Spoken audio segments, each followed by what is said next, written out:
I am on a lifelong scavenger hunt looking for the next big toy. I think this will be the biggest transaction in pop culture history. There's been several in the 5 million range.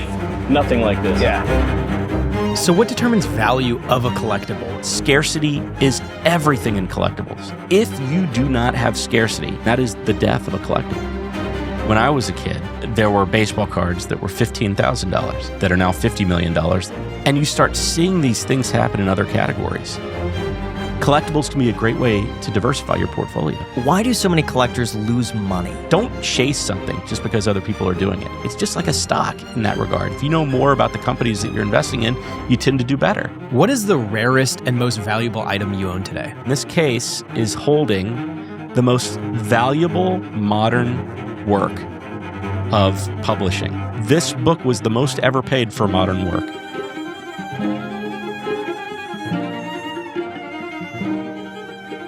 Jeremy, thank you so much for coming on the Iced Coffee Hour. You've predicted and made millions on major collectible trends from Pokemon, WWE, Squishmallows, NFTs, and so on. I'm curious, what is your biggest miss? Oh, man. I've had a lot of misses. Okay, and I think that's the spirit of being an entrepreneur. And most of my misses have been in businesses, not collectibles. Because when you focus on your collectible interests, you tend to do okay over time. You learn a lot. You become passionate about something. Businesses, if you're investing in someone else's business, it's out of your control. So I invested in a Groupon clone back in the day, and I lost $60,000, I think, in 3 weeks. And to me, it was the amount and the time, and at the time that I invested, the little amount of money that I actually had, those three things together made it for me one of my biggest misses. How is it so fast? Where does $60,000 go in 3 weeks? That's right. It goes nowhere. Exactly. Who knows why they needed it in the first place, right? Like, it's hard to gauge. The more information you have, the deeper you are in somebody else's organization, the more sense you have is into its investability. But yeah. See, I would have thought that it would be something like I didn't buy this one collectible that I was super close to buying, or I bought it but I sold it too early.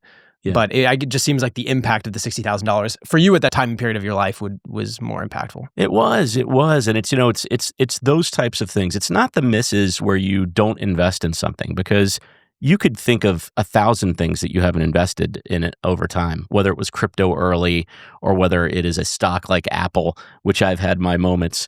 But the truth of the matter is, like, it's the things that you actually take an action towards. Those are the things that, in my mind, are more impactful in terms of your misses. What is the rarest and most valuable item you own today? I would say the rarest and most valuable item that I own right now is an Ishihara Pokemon card that was issued at his 60th birthday. It's a PSA 10. There are only maybe 100 in existence. This is the only perfect one, and I think it's a 7-figure item. A 7, and what did you pay for it? I paid around $100,000. When did you buy it? About 2 months after the 60th birthday. Now, I want to be clear. I was invited. I was supposed to be there. I left early because I had young kids, and I decided to buy this item later because I felt like I missed out. But yeah, not one of my best moments, but turned out to be a great moment. So it appreciated from $100,000 to 7 figures. I think so. In how long? Roughly 5 years. Because I get offers, unsolicited offers, for roughly $400,000 or $500,000. So I believe when you have those types of offers and it's not in an auction where really the second highest bidder pushes the first highest bidder, that's when you finally find out what something's truly worth. Has Logan Paul tried to buy it from you? No, but Logan and I have spent some time together on Pokemon, and Logan's interest was in the PSA 10 Illustrator card, which, by the way, is probably the GOAT of Pokemon cards, because it also is a one-of-one PSA 10, but it is so well known and so well embraced. It was a 1997 or 1998 Koro Koro card that was put out in a promotional fashion, and the fact that any of them were perfect really blew our minds. Logan reached out to me because he knew that I was a collector. This was just before COVID or right during COVID, and he asked me, he's like, will you tell me, what is the greatest Pokemon card of all time? And I said, well, the most valuable Pokemon card of all time is this PSA 10 Koro Koro Illustrator card. And he said, okay. And we started talking back and forth. And he said, where is it? And I just happened to know the guy that owned it in Dubai. So I reached out to him, and over a series of events, he put together over $5 million to buy the card. What do you mean put together?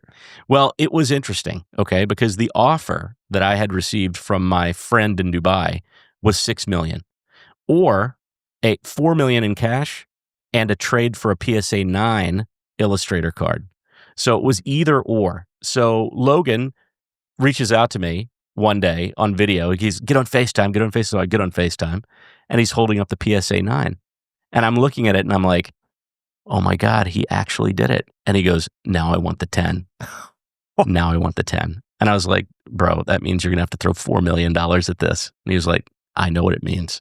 So he was very generous. He invited me to come out with him. We flew to Dubai and did the deal. And everything about it is legitimate. Like, I know that there's always questions, what's real, what's not real in this world of AI and reality and fantasy blurring. That was 100% real. What do you think the card's worth now? It's interesting. I don't know, because it is such rare air. I will say this, though. The GOAT cards in other categories are 10x that. So, Pokemon is a critical part of trading cards and of the TCG or sports cards universe, however way you look at it. And I will tell you that the GOAT cards in other areas are $50 million. The T206 Honus Wagner PSA 8 is a $50 million card. The 1952 PSA 10 Topps Mickey Mantle rookie card, there's only 3 of them. It's a $50 million card. So, to think that the highest valued card in Pokemon is 5, there may be some upside there. What's an item you lost out the most amount of money because you sold too early? You owned it, you improperly timed the sale, and you lost money. It's interesting. I haven't done a lot of selling. I will say this, where I lost money was in my desire to hold things because I like to collect and I wanted a life story of collectibles. For me, the idea was collect over a lifetime that involves both my professional life and my personal life, okay, because a lot of those lines are blurred. And then one day when I'm like 70 years old, have this grand auction where my kids would be there and they'd be very proud of this massive result. Now, of course, the world throws you curveballs. So, of course, the biggest loss for me was that I'm not going to be able to do that due to the Pacific Palisades fire. Now, that's okay. I'm okay with it. I've had plenty of time. Plus, I had very good insurance, and that could be a topic that I would love to hit on, because I'm telling you, people need to insure and take care of their stuff. I did. I had 1,000 items individually insured. And as a result, here I am feeling relatively resilient about all of it. So you were affected by the Palisades fire, and you had all of your collectibles there, basically. I had 99.9%. I had a couple vaults where I had collectibles that were not in the home because some of them were so valuable that I just decided that it, for whatever reason, would be best not to have them local. So what was the value of your collectibles that you had lost? Oh, gosh. Many, many millions. I would say roughly $7-8 million. And how much did it cost to insure them? Insurance is one of the best things that you can do, and it's one of the least expensive things that you can do. And I'll tell you, it's around $5,000 per million per year to have complete insurance on your items. Now, for me, I will say I had complete insurance, but the value had escalated.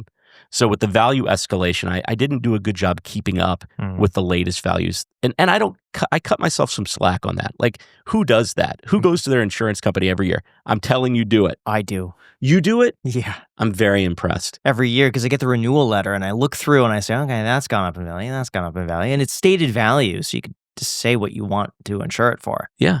That's smart. Yeah. And by the way, the insurer was so incredibly realistic with the valuations. They understood collectibles. So, but yeah, I mean, look, I left millions of dollars on the table. I'm okay with it, but I want to influence other people to never let that happen to themselves. So what I tell people is the day that's the most important to your loved ones is like Valentine's Day, right? Every Valentine's Day, do the right thing for your loved one. And go look at all of your collectible items, all of your insurance, and make sure that you have prepared them correctly, whether it's life insurance, personal insurance, collectibles, jewelry, art, all of that. Make sure you take care of the people that you love. And I can tell you that I mostly did. I'll give myself a B+. Now, one of the things I really enjoyed about your story is that you're good at spotting things before they become mainstream and before everyone else catches on to them. How did you first start making money? Oh. So I first started making money with student loans. It's almost embarrassing to say. I feel like a rush of like humility come over my body. I didn't come from wealth. My dad is a really hardworking person. My mom was a great mom, and together they did what they did. But by the time it was time for me to go to college, my dad had started a new business, and new businesses can be really rough, and this was not the perfect time to go. So I went to college, and it was very clear to me that I needed to cover as much as humanly possible. So I did through working externally and going to school. But somewhere towards the end of college, the mid 90s, domain names came around. Okay, and domain names essentially kicked my career off. The problem is my capital was student loans. Now, I have to tell you, I do not recommend that to anybody. Okay. Capital can come from various places. Everyone has access to money. You know somebody that trusts you that has some money, okay? Leverage them. Don't leverage your student loans like me. My timing was good, though, okay? The timing was good. So one of the biggest names early on that I picked up was act.com. And act.com, I found it on a message board. So it was a Yahoo message boards, okay? And this name was being sold for $1,000. And I reached out and I said, sold. Basically, I mean, who would think to look on a Yahoo message boards under the domain name category? I said, sold. They were going bankrupt as an organization, this small company that used ACT as their name, and I bought it right away. And again, so you take one last class, $1,000 goes out the window, and that turned out to be an incredible return on investment. How much did you sell it for? Ultimately, we sold act.com for $500,000, and that was a couple years later, and it was to Symantec. Symantec act scheduling software. Now, before they bought it, I will say they did have their moments. Like I received a phone call. I was around 23 years old, and in my little apartment, and I get a phone call. And it's never good when they start calling you Mr. anything when you're a kid. They're like, Mr. Padawer, we have reason to believe that you're holding something of ours that has trademark value. I'm like, okay. They're like, do you have act.com? I said, yes. They said, okay, listen, that's ours. I was like, oh. I was like, that's going to be a real surprise to the ACT board and to Act toothpaste. I was like, that to me is ridiculous. I said, what you own is one category, one name in the entire trademark registry of all the different categories you could register for. You do not own my domain name. And they said, let's call you back. So about 30 minutes later, I received another call.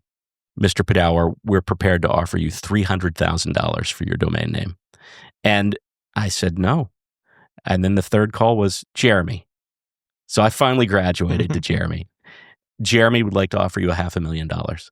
And I guess there's a difference between when someone says 300,000 and $500,000, but my brain just kicked right in and I was like, yes. So that was a big game changer for me. I mean, it really changed my whole universe. That's funny. That reminds me of like, people ask, how much money do you make? And the guy's like, millions. And they're like, how many millions? He's like, 0.1 million. It's like, it sounds like so much more than $100,000. $500,000 is much more than 500,000. Absolutely. $500,000. And especially when you're 23 and you don't have any money.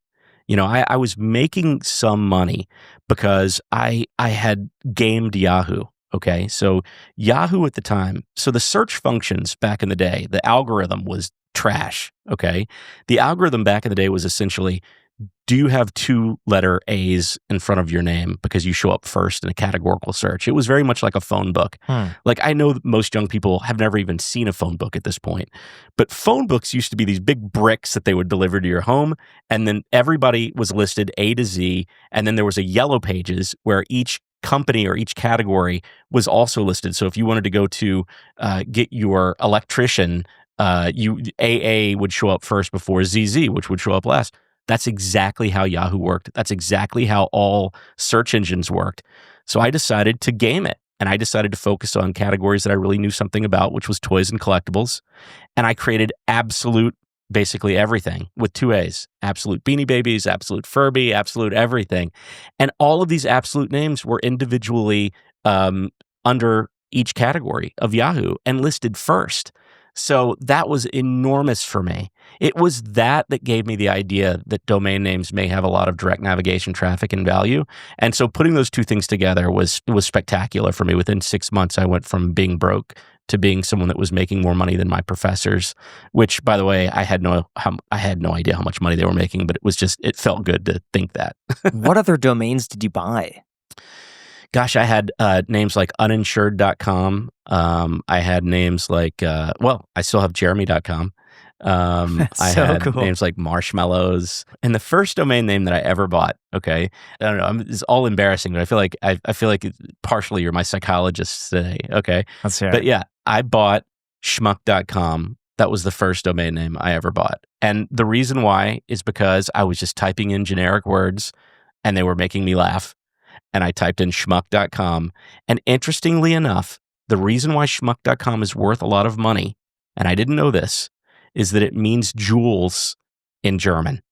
So when you hear schmuck and people kind of joke about, you know what it means, family jewels or jewels, that's the rough interpretation or translation. I had no idea. Yeah, so I sold it to a German jewelry company back in the day. How much? I think it was like 30 grand. But again, for me, it was a lot of money. That's a lot of money. It's a lot of money. Yeah. And how much did you buy it for? $30 right off the registry. Unbelievable. How many domains have you bought? Oh, hundreds of generic terms. And like one of the names that I still own is PacificPalisades.com, my city name. It gives you so much power because not only can you reach a very specific group of people, but in a time like this, when a city burns down, if you can write, and one of my talents, there's very few, is I am a decent writer, and I love to advocate for people who have lost something. And so it's not hard for me to advocate for my neighbors who have lost so much during this fire, especially when a city was so inept. Now, I just got to say that with the new year coming up, a lot of people start thinking about the business they've always wanted to start, but it's usually the legal side that stops them.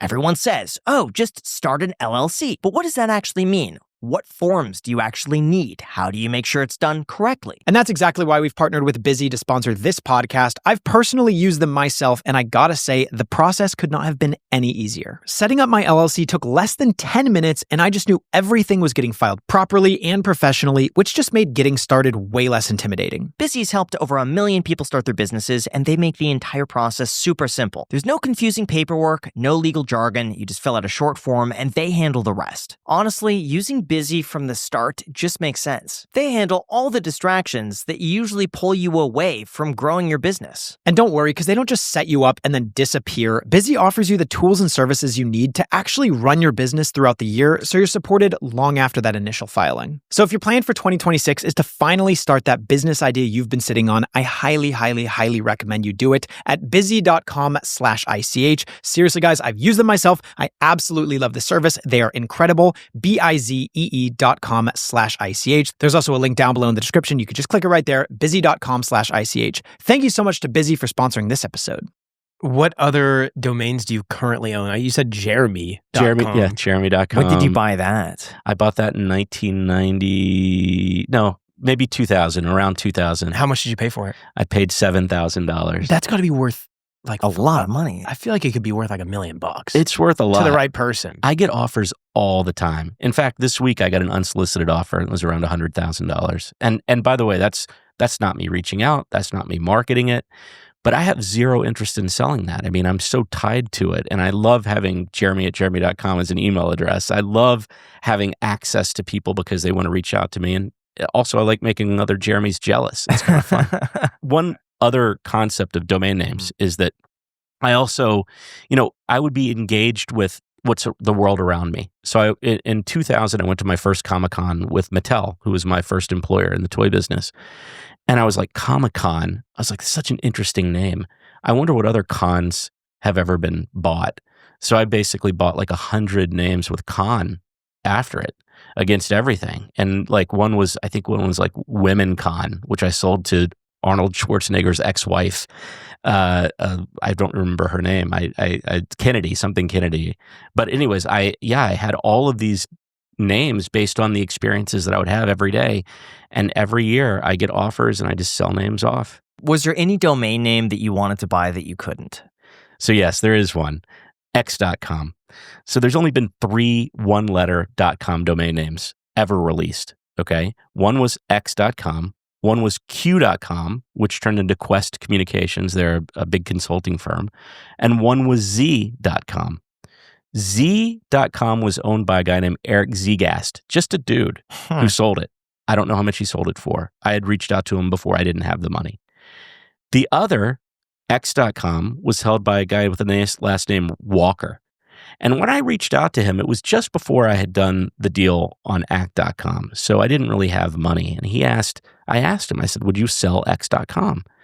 And he said, yeah, I will sell it for $10,000. I'll give you 48 hours to get me the money. And I said, interesting. And then I did what you do when you're in your 20s, 24, 25. I did nothing. I just goofed off. I hung out. I played video games. I went to school. Got back to him 47th and a half hour. And he's like, look, I'll give you 30 more minutes. That's it. I've got another buyer. And I said, okay, I'm going to get back to you. I didn't believe him. People say that all the time. And I got back to him and he said, yeah, I've sold it. And I said, look, tomorrow I'm going to come back to you and I'm going to come with more than $10,000. And then I reached out to my dad and I reached out to other people who, by the way, had a little bit more money now. And I figured 10 grand wouldn't put anybody out. And he was like, look, I'll help sponsor you on this. I don't know what it means. I reached back out and I said, look, I will offer you, Rob, $1,000 and I'm going to offer the person that bought it 20% more than they paid for it in one day. It's a hell of a return. And he said, okay. He goes, look, if you make the deal happen, let me give you the person's name. It's Elon Musk. And he gave me the guy's email address. Of course, I didn't know who he was. He was 28 years old. And I reached out to Elon Musk and I said, how would you like to make $2,000 in one day selling X.com? And he wrote back one word answer, no, capital letters. And that was it. That was the end of my X.com story. Did you ever try to email him back and offer more? No, because I think once someone tells you that they're not open to making 20% on their investment in one day, you do a little bit of research. And I did my research after that. I was like, who is Elon Musk? And I looked it up and he had just sold a company. And I realized that first of all, we were not in the same peer group. This guy had made a ton of money and I was a law student. But secondly, he was pretty definitive. And look, when someone tells you no with all capital letters, it's especially no. So I was just like, I will accept no for an answer this time.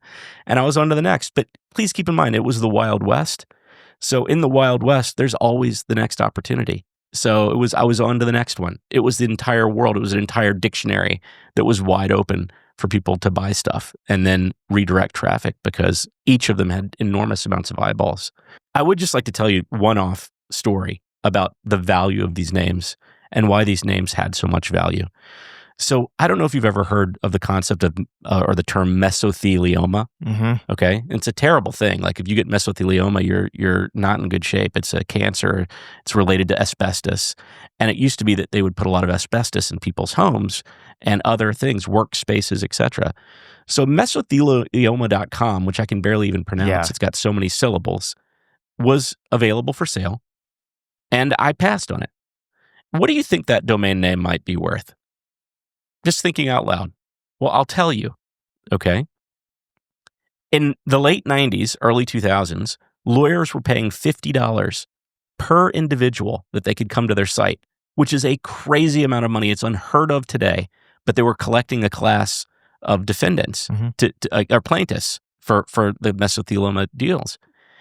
And so at $50 a hit, mesothelioma.com was getting roughly 150, 200 people a day typing it in, direct traffic navigation.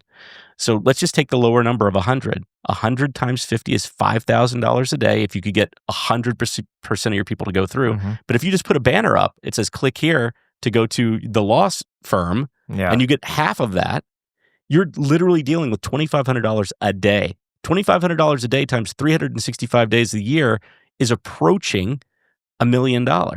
Okay? $1 million times whatever multiple you want to apply to it is the value of the name. So messwithilioma.com, at least in the late 90s, early 2000s, was a $5 to $7 million domain name. This was widely available at the time. All of these names, it was fair game. You could pick them up for pennies on the dollar. How did you go from that then to building a career in collectibles and toys? Yeah, so I didn't think that the internet was sustainable, okay? Because I didn't necessarily have the vision, okay? I knew that I had had a lot of fun and I had made some money, but then in the back of my mind, I was like, okay, I have to go get a real job now. And let me go get a real job so I can understand what it's like to work with other people. Because what I had done to that point was work by myself, and I didn't know how to manage anybody. I didn't know how to necessarily relate to other people professionally, and I wanted to. I wanted to make an impact on other people too, not just do creative individual endeavors. And so at that point in time, I went to Vanderbilt for business school. And when I was at Vanderbilt, one of the companies that came through was Mattel Recruiting. And, when they came through to recruit, I went and basically said, look, not only do I love toys and collectibles, but I've been in this whole internet space for the last 3 or 4 years. And let me show you what I've done. And I got a job, which was amazing. And that's been 25 years in the toy business as a result. How old were you when you got the job at Mattel? I was 26. How could you justify working a W-2 when you've probably already made hundreds of thousands of dollars by, an earlier age, just flipping domain names? Wouldn't you see the entrepreneurial spirit in yourself to question whether or not a 9-to-5 is worth it? Yes, but not in 2000. Not in 2000, 2001. It was a different era. I mean, really, keep in mind, nothing disruptive had ever occurred before. I mean, I guess the Industrial Revolution. I guess there were periods of time where there were seismic changes in business, but there was nothing quite as life-changing as this. At the same time, when I was entering into Mattel, there was also a bubble that had recently popped. And so I watched the internet and all these jobs go away. I watched all these giant billion-dollar companies become, $10 million companies. And it just was a little discouraging to me.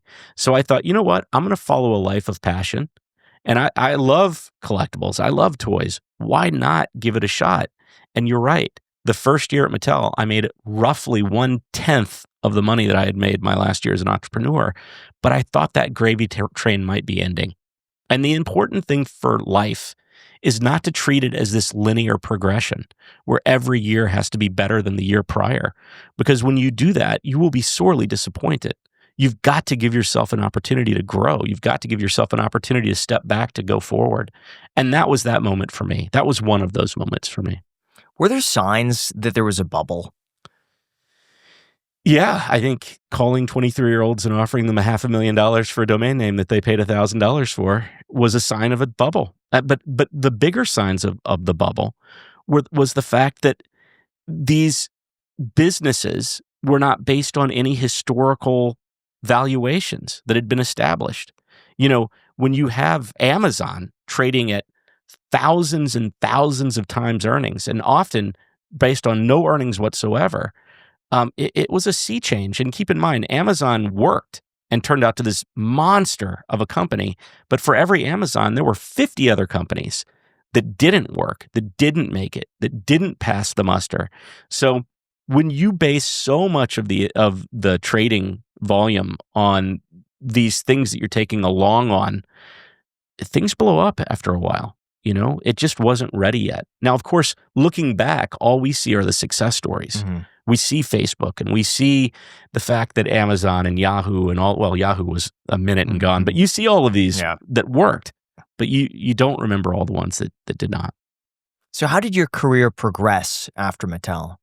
Yeah, so I was at Mattel for a few years, about 3 years, and I got a call from another toy company called Jakks Pacific. And Jakks just happened to have the WWE license.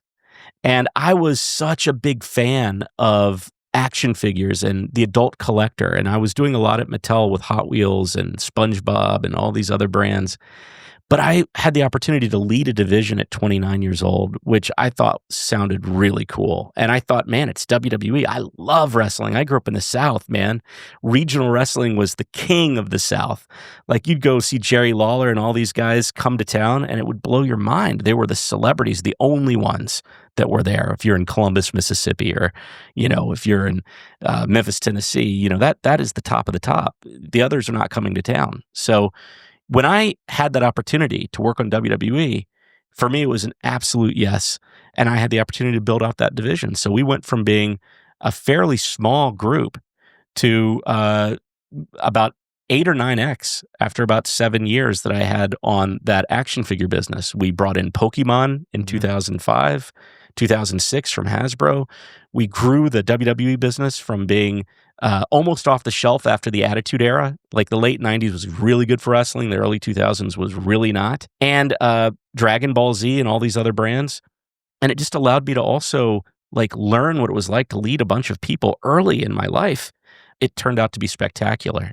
I will tell you one WWE story that changed everything for me. And that was an interaction that I had with Vince McMahon when I was 29 years old, who, by the way, is a fascinating character in real life, especially when you're 29. Mm-hmm. WWE was almost off the shelf, okay? WWE was literally being taken off the shelf because the Attitude Era, everything was treated like it was kids' toys, okay? Everything today we see in the world of collectibles, at the time it was kids' toys. Huh. But there was a sea change. And Walmart had told us, if you don't do more business soon, you're going to be off the shelf. So I sat down and I thought, well, what do I want? What would I like to buy? Let's stop making product just for kids. What do I want? And I thought, I know what I want. I want to celebrate the entire history of wrestling. So one of the things that I did early was create something called Classic Superstars, which celebrated 30 years of pro wrestling and all the characters that Vince McMahon no longer had on TV, because his mindset was, if it's not on TV, they're a competitor. So I sat down with Mr. McMahon and I said, hey, Vince, we have an opportunity, to bring back this world of wrestling, but not for kids, for collectors. And he said, okay, tell me more. And I told him, I was like, I think that we can turn this into a serious toy brand if we reach out to collectors through the best of 70s, 80s, and 90s, celebrating all of your alumni the way they do in the NFL, Major League Baseball, and other major sports. And he was cool with it. He was actually like, okay. His biggest issue was, what do we do with these contracts? Because if I sign all these pro wrestlers and Andre the Giant and Hulk Hogan and all of these luminaries, what happens if WWE later wants to establish an alumni group? And I said, we can solve that by, as soon as you sign them, we lose the rights to the deal entirely. You get the rights, but we get the rights to the toys. And he was like, okay. So the first assortment we put out had Ultimate Warrior, Bret Hart, guys that he was actively in a lawsuit with. But he was still okay because it was the right thing for the business. So wrestling is an interesting genre, and it is its own universe. I can tell you, it's huge. We turned it into the largest action figure brand in the world, bigger than Star Wars or anything else at that time. What was the best business advice you've been told? The best business advice I've been told, okay, I remember. It was by a guy that we had just acquired their pet business. And at that time, I didn't know anything about pets. I just knew it was kind of like making products for kids or collectors, because dogs and cats are parts of families, but humans make the purchase decision. So I was like, okay, I think I can understand how to do this. And I said to him, I don't know anything about this category. And he goes, mate, it doesn't matter what you know. He goes, all that matters is that you know people that know stuff. He goes, know how to leverage them. Know how to leverage what they do best. He said, and you'll always be fine. And I was like, oh my God. Because especially coming from that entrepreneurial background, my mindset was if you can't do it yourself, how are you going to get this done? And he was telling me, no, leverage the strength of the room. And that was a game changer for me. And I really embraced that after that. I heard him loud and clear. Now, one of the easiest ways to lose track of your finances is when it quietly disappears in the background. I'm talking about charges you didn't really realize were there, subscriptions you forgot you signed up for. All of a sudden, money is leaving your account. That's why our sponsor, Rocket Money, is such a powerful tool. Rocket Money helps show you exactly where your money is going, all in one place, so that nothing slips through the cracks. Rocket Money is a personal finance app that helps you find and cancel unwanted subscriptions, track your spending, and even negotiate lower bills, all from a simple dashboard that connects all of your accounts in one view. One feature that personally I really love is how it clearly shows you where your money's going each month. It makes it way easier to spot patterns, clean things up, and to stay intentional instead of just guessing. Rocket Money also has a goals feature that automatically sets money aside for you. So whether you're building savings, paying off bills, or working towards something greater, Rocket Money helps you make progress without having to constantly think about it. Rocket Money has helped over 10 million users and saved members a total of $2.5 billion by canceling unwanted subscriptions, with users saving up to $740 a year when using the app's premium features. So don't wait. Cancel your unwanted subscriptions and reach your financial goals faster with Rocket Money. Just head to rocketmoney.com/iced with the link down below in the description. Seriously, guys, I've been a paid member for quite some time now. I recommend this to all of my friends because it genuinely helps you clean up your finances. It tracks your net worth, looks at all of your spending. I could not recommend Rocket Money more. Once again, that is rocketmoney.com/iced, or you can just click the link down below in the description. Thank you so much to Rocket Money for sponsoring this episode. And how did you discover Squishmallows? Okay. Well, that was a group decision, but I'll tell you. Yeah. So in 2012, we started a new company called Wicked Cool Toys. Okay. This was after me being an executive in companies for 12, 13 years, after Mattel and after Jax. And Wicked Cool Toys was a really fun, Wild West, purely entrepreneurial opportunity. Every single year, we would barely make it. We'd have one thing that would get us to the next year, but we would grow. So one year we brought back Cabbage Patch Kids. One year we brought back Teddy Ruxpin. One year we brought out the very first Girl Scout activity oven where you could make your own Girl Scout cookies at home. So every single year we had something that would get us to the next year, allow us to really hype it up and get retail excited. And then in around 2016, I get a phone call from Pokemon. And they were like, "Hey, Jeremy, we really appreciated the way you managed our business at Jax."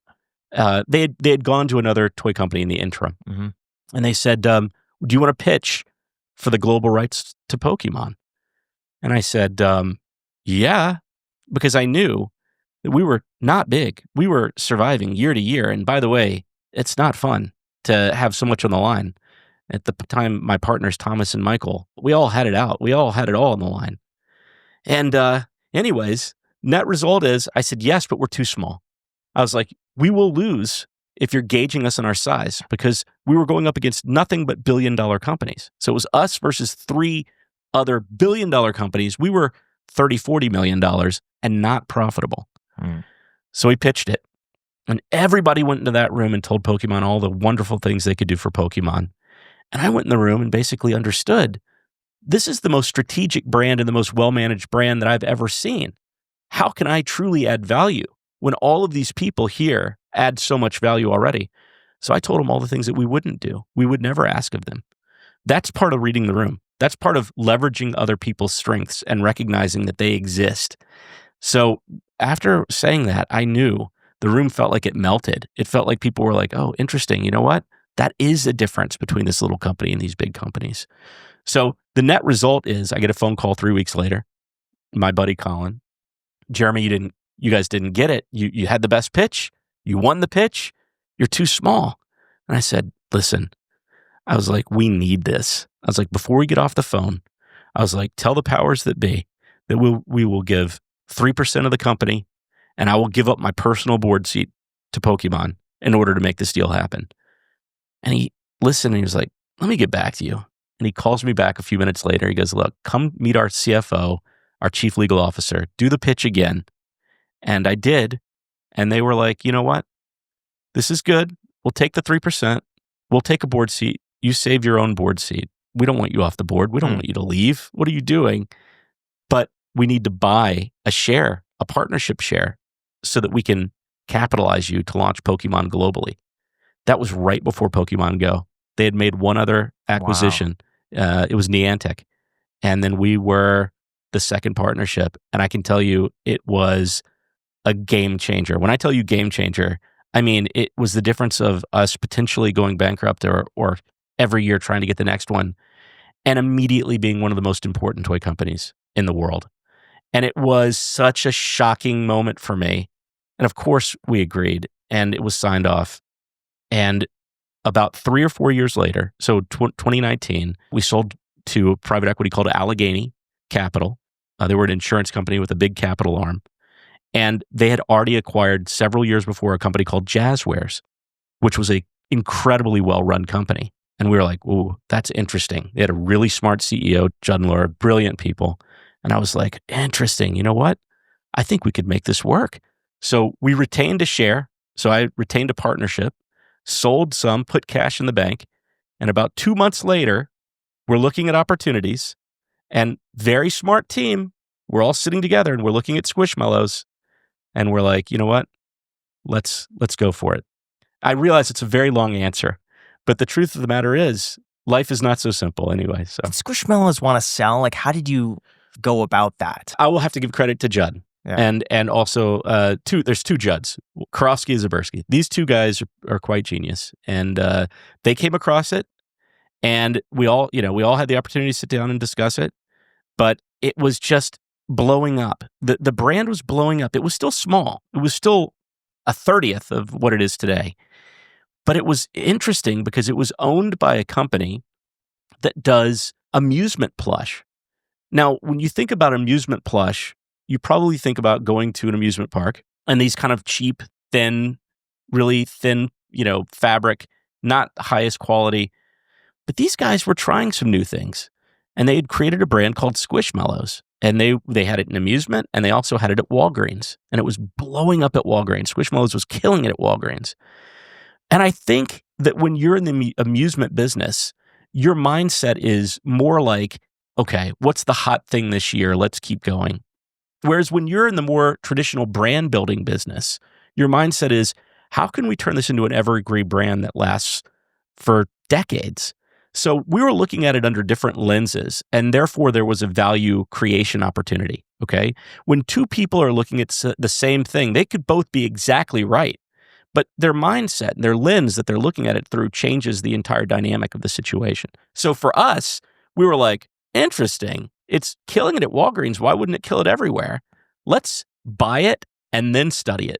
We had to move quickly, right? Whenever you identify value creation, you've got to move fast. So we moved quickly. We bought it. I wrote a check. Everyone wrote a check, which, by the way, absolutely tore me in half. To get a check and to write a check within that 2-month period, that's hard. How much was it? Well, I don't know if I can disclose the amount that Squishmallows was bought for, but I can tell you that we grew it literally 20, 30 times. And today it's a multi-billion-dollar global franchise. And we sold last year 3 units per second, every second of the year. 100 million units last year. Since the deal, we've sold over 500 million units. And by the way, everyone did well. This is not a situation where the person that originally owned Squishmallows, stepped away hurting. He was part of the team, and he also did an excellent job. This is really a great story where everyone won. My favorite kind of business story. Macy loves Squishmallows. Oh, really? Loves them. Unfortunately, every time we go to Costco, she wants to buy one. Oh, and I say, we already have like 6 of them. And she's, but this one's cute. We don't have this one. She even set up a Squishmallow Christmas tree. Okay. It's a whole, it's dedicated to Squishmallows instead of ornaments, like the little tiny ones. She loves them. That's amazing. Yeah. Thank you for that. No, I feel like I'm living a bit of an out-of-body experience, because I hope what you guys have recognized so far is this was not a silver spoon situation. This was a scratch and claw and take risks and try things. This was a forget the linear nature of life and do things completely off the rail. Like, for instance, paying for school, or going to law school and then going to business school and paying for it, or doing things on student loans for domain names, or starting a business after you're already a successful executive and putting everything on the line. Like, every step of the way was risk. There's no doubt. But I was lucky because I loved it. I was passionate about it. I loved the subject matter. And that's the reason why I tell people it's so important to have a passion for the things that they do. You go to work every day. It makes you smarter. It makes you more insightful. And so for me, being 29 years old and sitting with Vince McMahon, it felt much more comfortable for me. And it allowed me to communicate to him in a way that was rational because I loved it and he got it. He understood I did. When did you meet Warren Buffett? Okay. This is a whole nother story. So in 2022, I'm in my bed. It's early and I get a text. Of course, I'm a fun-loving person. I get a lot of silly texts. And I get a text, hey, congratulations, your new boss is Warren Buffett. I was like, it's 6 a.m. Just leave me alone. Let me sleep another 30 minutes for God's sakes. Yeah. And I get another text from another person who's not very funny. Yo, I heard about Warren Buffett. I'm like, what is going on? Okay.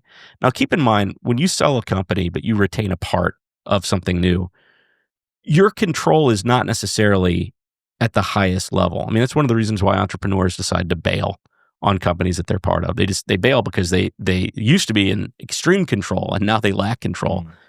That's never good. Well, in this case, it turned out to be great because I found out later that day that Allegheny, the company, the private equity firm that bought us, 100% of its assets to Berkshire Hathaway after a dinner between Warren Buffett and their CEO, and a napkin was passed across the table with a number that the guy accepted, which is awesome. It's like so awesome. Like Warren Buffett is the greatest business person of all time because he's so real.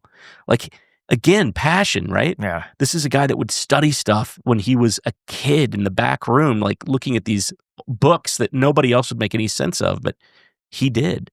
So yeah, it was wild. I had no control over that. I had no awareness of it. And once Allegheny was purchased, I will say that the team at Jazzwares did a great job at communicating to Berkshire Hathaway how important we were part of the Allegheny family and how critical it would be for us to be part of the Berkshire Hathaway family. Have you ever spoken to Warren Buffett? Yes. Every year at the shareholders meeting. There's an annual shareholders meeting. There's like 40, 50,000 people that come in. Now, granted, these are not long conversations. And there's a group of us. There's about 5 or 6 people on the leadership team. And we all gather around.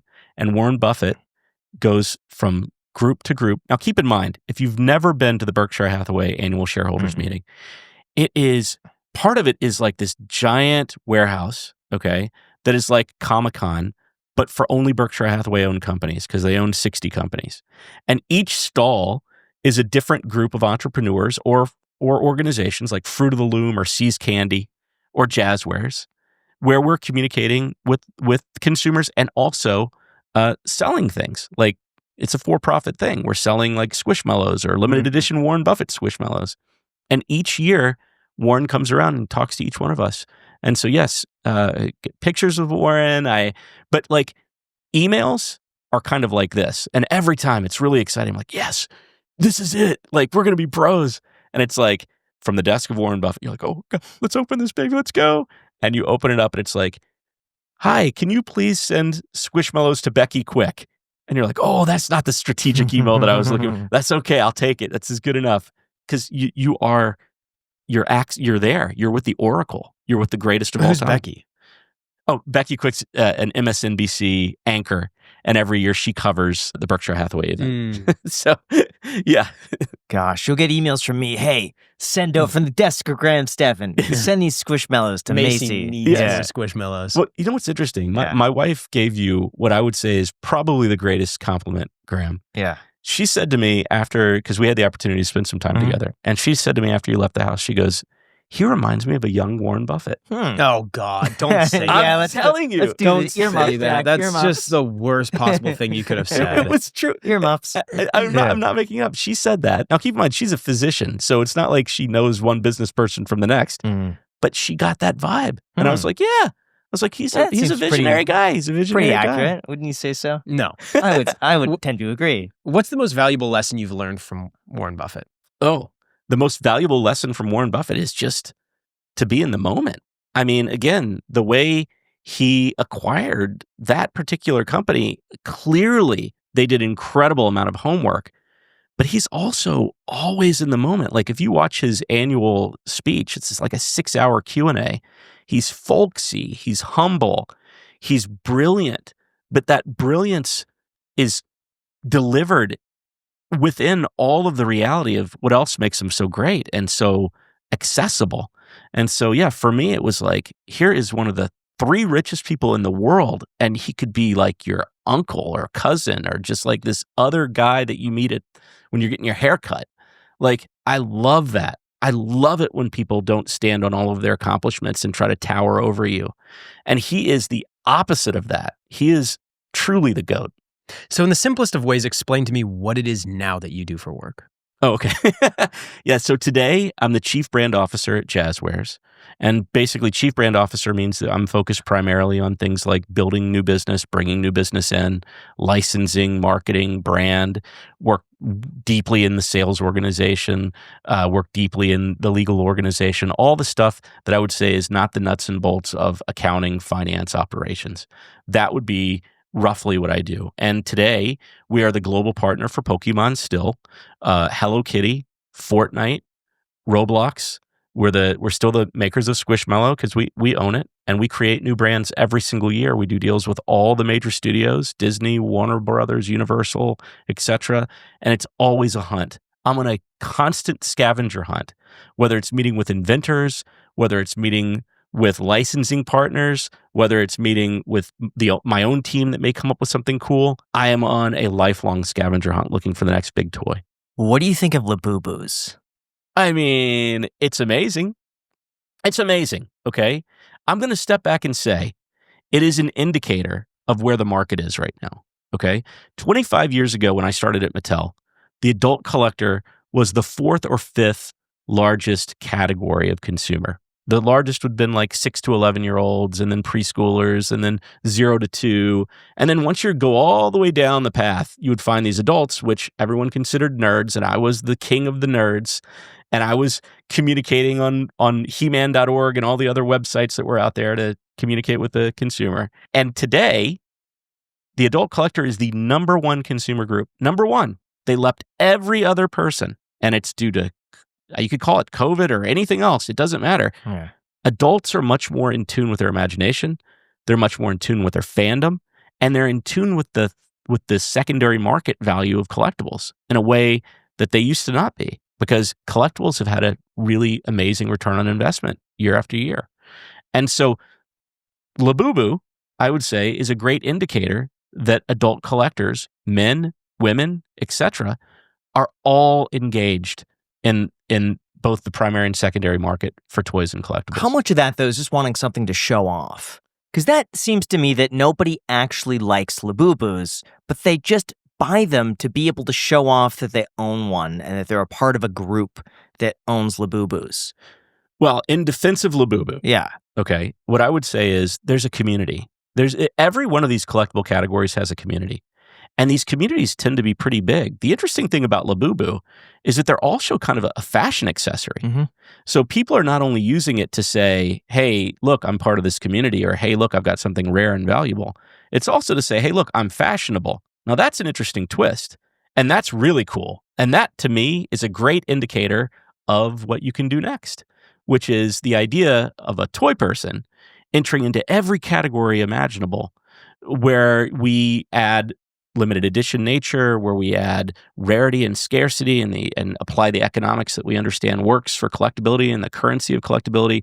And every category you can think of, from drinking ware to iPhone cases to everything else, because that's where we are today. You know what's interesting is I honestly have always hated Labubus. I think that they're so dumb. I don't think they look cool. I think that like the idea of having that as a fashion accessory is... It's weird. It's weird. It's lame. I don't get not, it. Yeah. When I say it's weird, it's lame, that's my personal opinion. That I'm not saying that in an objective way. That's just not my taste. It's fair. So that's a better way of putting it. It's not my taste. But I will say, yes, now that I'm thinking about it, if Pokemon came out with blind boxes where you opened one up and then you could just like get a random... That's a pack of Pokemon cards. Yeah, but I'm talking about like a stuffed animal. That's easier to display in your room if I wanted to put it up on a shelf than would be a Pokemon card. And I think that would actually be kind of cool. Like if you could try to get like the shiny Charizard or like the shiny Pikachu, Smart. I would actually, honestly, I would probably go out and buy some. All right, so see, that's interesting, right? So he turned himself in literally 30 seconds into someone that understands why this category exists. Now, I'm going to tell you something that may or may not make sense. But the hat you're wearing right now, the iced coffee hour hat, there are collectible caps. There are collectible caps that are worth thousands and thousands of dollars, right? It's a fashion accessory, okay? They used to be purely for utility. When my dad's dad was a child, the only reason why you would wear that hat is to protect yourself from the sun. So every single generation comes with it all new cultural norms. And this is a new norm. This is just a new norm. Wearable fashion accessories is a new norm. They used to look like toys, but now they're collectibles. It's fascinating. Humans are interesting. We're amazing creatures, but we're always evolving. Do you think Labubus are going to be going down in value? I don't want to predict another company because I would say that they're a competitor, and I don't want to predict that they're going to go down in value. You're supposed to say yes, they're going to crash in value. I can't say it. I mean, I will say this. It all comes down to how well they're managing the system of collectability, because scarcity is everything in collectibles. If you do not have scarcity and you manage your scarcity wrong, your collectability and your secondary market value goes down. And that is the death of a collectible. So what determines value of a collectible? Is it literally scarcity? Is it anything else? Like, I feel like it's hype. Yeah. That's the main thing. For example, Graham was telling me, how did Labubus even come about? It was a Korean pop star, right? A K-pop star who did a series where she said, these are the things I can't live without. She's like, and this Labubu. And what's so cool about the Labubu is that there are these blind boxes and you have no idea what's inside. Maybe you get the rare one. And then she talked about it, and I believe Kim Kardashian then got one. And then it just blew up in the United States. And then everybody started getting Labubus. And then you started getting all the press that people were waiting in line at Pop Mart. And I remember even here in Vegas, there was like a Pop Mart that opened. It was a big deal. Like a really big deal that this store opened up and people were lining up the day before just to get the chance to get a Labubu. And I'm thinking that can't be sustained. Like that usually, from what I see, goes away after a few months when everyone purchased it. It's hard to sustain that sort of momentum. Well, these things tend to evolve. Okay, so what happens is all that momentum tends to evolve into something else, which isn't necessarily makes it the hottest thing in the world, but hopefully you build a consumer base that's large enough to where there's a long-term community that's created, and every single year you're selling to a group of people who are diehards. And it doesn't make up for that biggest pop. But I will tell you this, Pokemon in 1999, it was that moment. Pokemon did it like billions of dollars right out of the gate in North America. And by the time I got it, the time I was the master toy partner at my old company, it was small. We couldn't, there were years where we weren't doing a lot of volume. And so, and over time, it's the best managed brand in the world. And they have developed what has turned out to be the most valuable piece of IP ever created by humans. So it is normal to have that initial burst followed by a period of time where people are like, yeah, I told you it's over, followed by a long period of time where either you're managing it well or you're not. And so the story of Labubu and everything like it is told only in time. So I really believe it comes down to how well managed it is. How do you verify authenticity and making sure you're not getting a fake? Oof. It just depends on the category, okay? And the good news about these archival services is it does help if you buy something that's already been pre-archived and has been put in a case and has been added to a database. At the very least, it helps you mentally go, okay, this was real enough for an expert. But that's tough because the more valuable something is, the more people are going to be seeking to steal that value for themselves. So the good news is, especially today when there's only, we talked about the Upper Deck Exquisite cards that had come out. There's only one of those Jordan Kobe cards of that era. you know where it is. If the second one pops up, it's not real, right? So like that super high-end collecting, at least you have that. But yeah, wherever you have something of value, there's going to be somebody that's going to try to fake it. What's to stop somebody, though, from taking a PSA slab, replicating it perfectly, putting the same number at the top and saying, well, this is a first edition Charizard, right? And it's a PSA 10, and you just copy the number of another card, and you seal it, and it looks visually the same. Yes. How would you know? There's a registry. Yeah, but it would copy the same thing on the registry. Yes, but the good news about that registry is that individuals who buy these cards have accounts on the registry. They go in and they say, this is my card, this is my card, this is my card, and you have hundreds of cards in your own collection and world. And if somebody else were to say, hey, I have that particular card, you as a collector should go to the registry and see if it matches that particular person who says that they're selling it. And if it doesn't, they should not be selling that card until they've put it under their own name in the registry. Look, it's not perfect by any stretch of the imagination, but it is a layer of protection. Why do so many collectors lose money on things that they gamble or speculate on? You know, my dad got a Teddy Rexpin, and it never went up in value. What is that? It's an old, toy, and he kept it sealed, and it was like a talking toy, and you put batteries in the back of it. And he bought one from me, and I remember playing with it, and then he bought one that he never opened, and it's still unopened, and we still have it. But you could go on eBay, and you find these things for dirt cheap, also just unopened. They never went up in value. Or Beanie Babies, another one that just spiked, and people were putting their retirement in Beanie Babies, and then lost all of their money. Well, look, it comes down to this, and this is what I tell people. Study and follow your passions so that you learn so much about a category that you can protect yourself from yourself. I mean, really. Yeah. So how do you enter into a new category? To me, when I enter a new category, I want to learn what the most valuable items in that category are, the most anything's ever sold for. So for instance, in cards, I want to know about the 52 Mantle or the Honus Wagner. I want to know about the Pikachu Illustrator card. I want to know about all that stuff. And then I want to work my way down a path of something that I know a lot about. So if I'm a big basketball fan, I want to focus on basketball. And if I'm a big Jordan fan, I want to focus on Jordan. And continue to narrow my base of what I can collect from down to something that I feel like I can learn and know more than most people that are buying and selling. It's just like a stock in that regard. If you know more about the companies that you're investing in, you tend to do better. If you have more insight, you tend to do better. So what I recommend is don't chase something just because other people are doing it. Don't go after and say, oh, this is hot, I'm going after it. Learn, study, focus on your passions. It's very much like managing a career. And frankly speaking, collectibles can be a great way to diversify your portfolio. Realistically, what percentage of someone's portfolio should be in collectibles?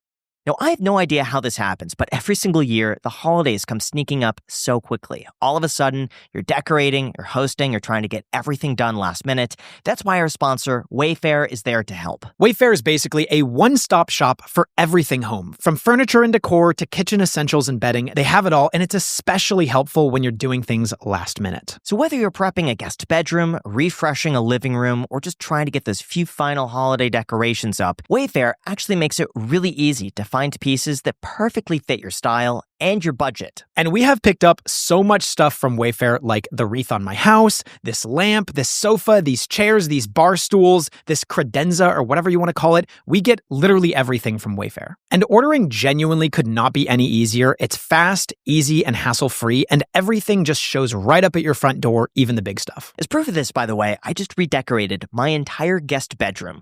All of the furniture that you see here is completely from Wayfair. The same thing with our podcast studio. All the furniture you see here that we bought was from Wayfair. All of it was done on a budget, too. You just can't beat their prices. So if you're still getting your home ready, hosting family, or just checking off last-minute gifts, Wayfair makes the entire process way less stressful. So go get some last-minute hosting essentials, gifts for your loved ones, and decor to celebrate the holidays for way less. All you have to do is go to wayfair.com to shop right now for all things home. That is WAYFAIR.com.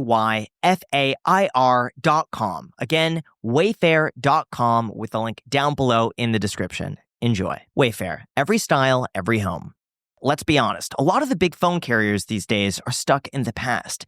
I mean, let's face it, $100 a month for a phone service that barely changes during a time when people are saving for the holidays, it's insane. That's exactly why our sponsor Helium Mobile is flipping the script when it comes to wireless, because they're actually offering a phone plan for free, which is perfect for the season of giving. Isn't that right, Graham? Like Jack said, their Zero plan is $0 a month. Yes, you heard that correctly. It's free, with no contract, no credit card required, no catch. Just download the app, bring your own phone and phone number, and you're set. And for kids, Helium Mobile has a phone plan starting at just $5 a month. This is perfect for peace of mind when they're going to school or practice. Parents could still keep full control, and when your needs grow, you could upgrade to the Air or Infinity Kids plan. On top of that, Helium Mobile actually pays you back with these things called cloud points, which is just think of it like credit card points, because you can redeem them for e-gift cards to places like Apple, Sephora, Amazon, and more. And this is all while running on nationwide 5G and the Helium community-powered network, which is kind of like the Airbnb of telecom, which is exactly how they keep their costs low without sacrificing coverage. So stop overpaying for phone service. Click the link down below in the description to get started today and download the Helium mobile app for iOS or Android. Enjoy.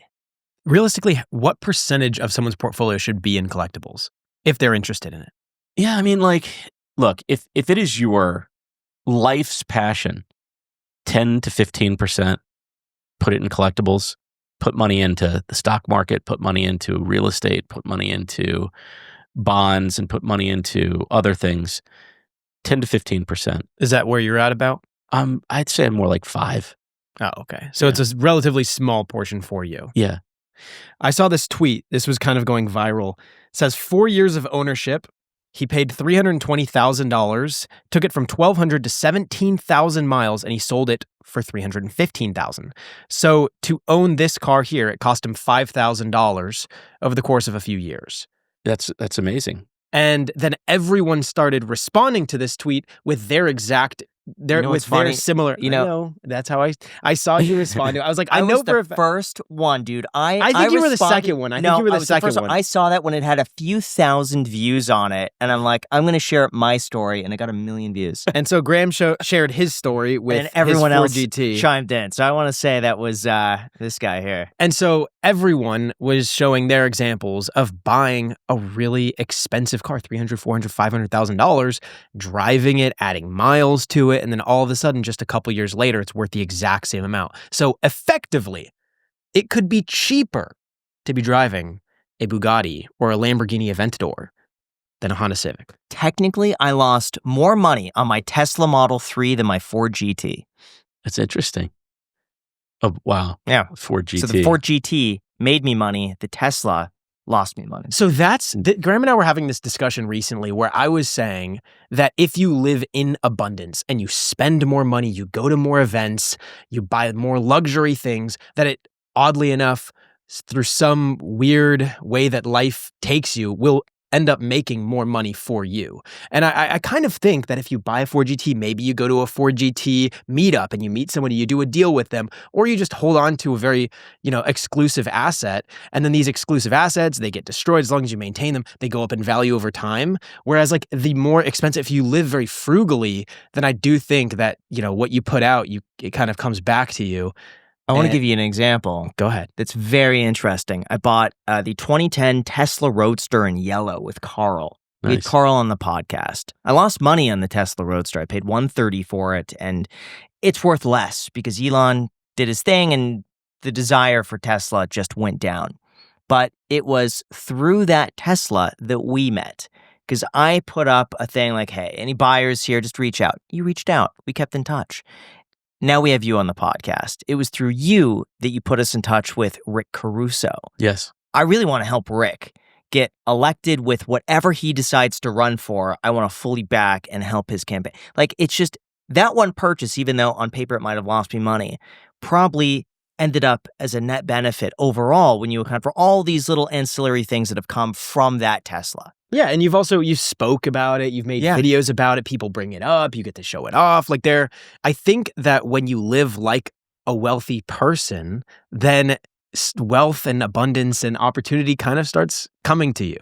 There's also risks associated with that. For sure, like he lost money, like objectively, if you just isolate it, on his Roadster, but also it's that same behavior that led to him buying the Ford GT, which is another luxury good, which he ended up making money. Jack's looking for an excuse to spend a little more money right now. Yeah. I would say do it, but I would also say do it on something you know a lot about. And here's the truth, okay?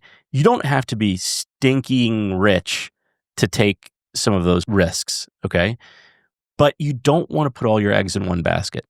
So let's just say you have a 401k and you've got $150,000, and with that $150,000, you could theoretically cash it out and go get this car that you're planning on potentially breaking even on and making great relationships over. There's also a chance that won't happen. The problem with it not happening is it is the only chance. It is the only opportunity. And so that's where it starts to get a little bit hazy. Now, I say that, and I was buying domain names on student loans. So like, okay, you know, I just felt like I knew something that other people didn't know. So I think it really comes down to what's the asymmetry of information? How much more do you know than everybody else about something? If you feel like you've got incredible insights, you're not following the crowd, you're ahead of the crowd, then yeah, go for it. Try it.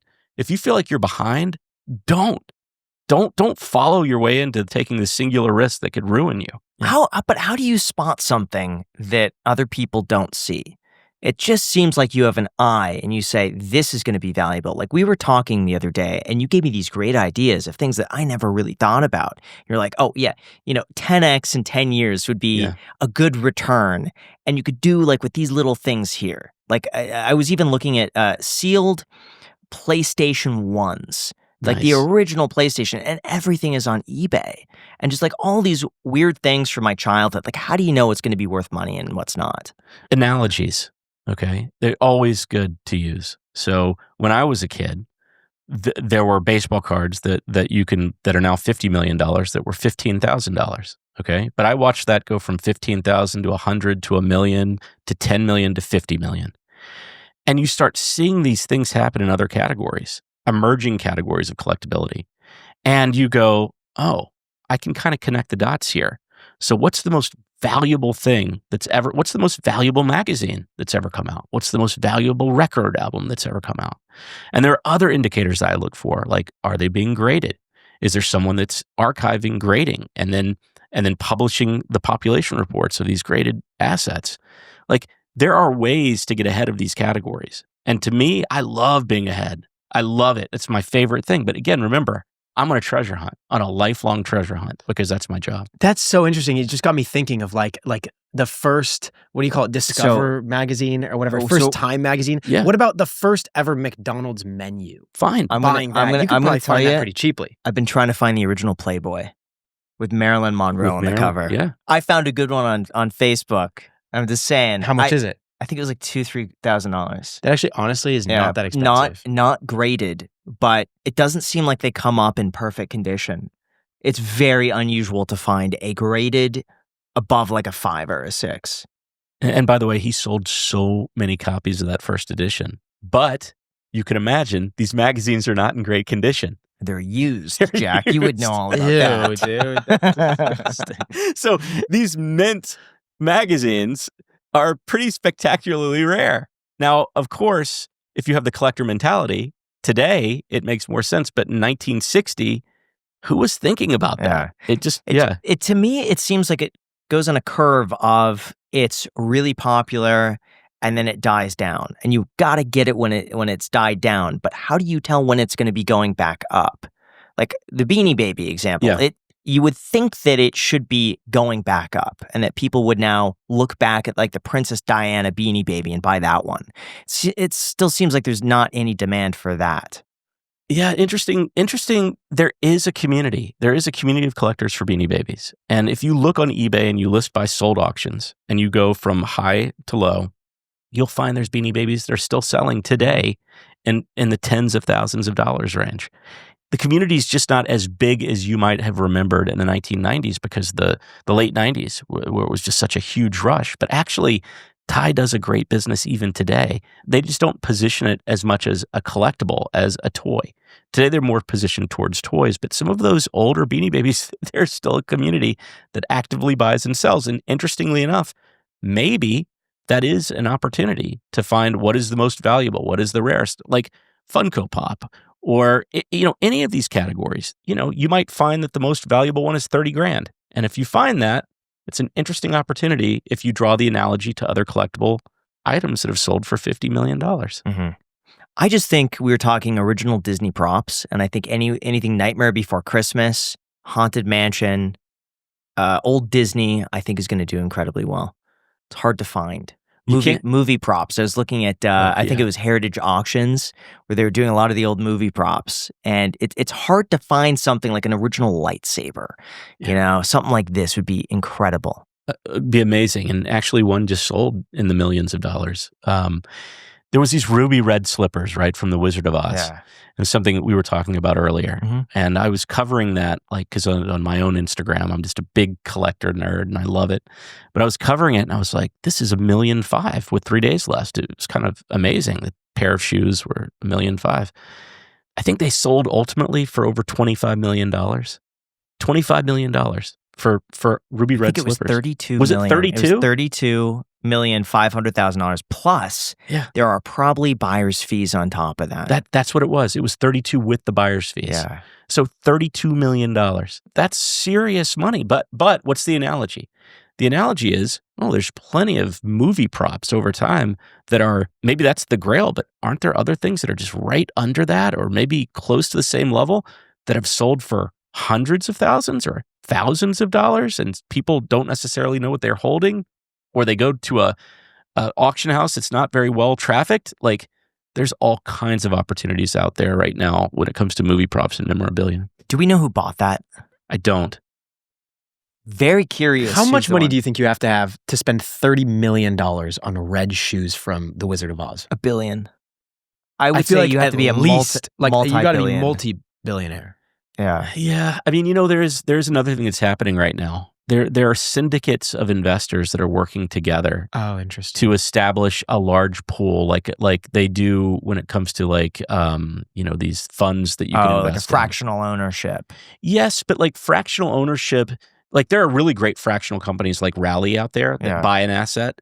But I'm talking about funds that are owned much the way you would invest in a fund where there's 300 or 400 people that have put money in to own companies fractionally, where the objective is to buy this and to sell it in a very specific window of time. And those exist right now. In fact, one of my buddies, Shine, and Mr. Wonderful from Shark Tank. Has recently created one of those funds, and it's a closed fund. There's only several people in it, but they've already put $50 million into buying high-end trading cards. What did he just buy? He just spent $12 million on a card. It was a basketball card. Was it Zion Williamson or something? That's right. They bought a Jordan, Kobe, Upper Deck exquisite card signed by both, and those exquisite cards were very unusual because it was a time where the card market wasn't at its very top. It really kind of bottomed out. And this was a very new concept to card collecting. If you remember, you don't remember, but I remember back in the 1980s, there was a huge boom in cards, but everything was oversupplied and there was no rarity. So you couldn't get a 1 of 10 or a 1 of 1. But Upper Deck and some of these other companies in the mid to late 90s started really utilizing that. And in utilizing that, they created a monster. Okay, and that's the entire basis of card collecting today is this chase, this lotto, this collectible system. And Upper Deck Exquisite, they've really done a lot of investing in that category.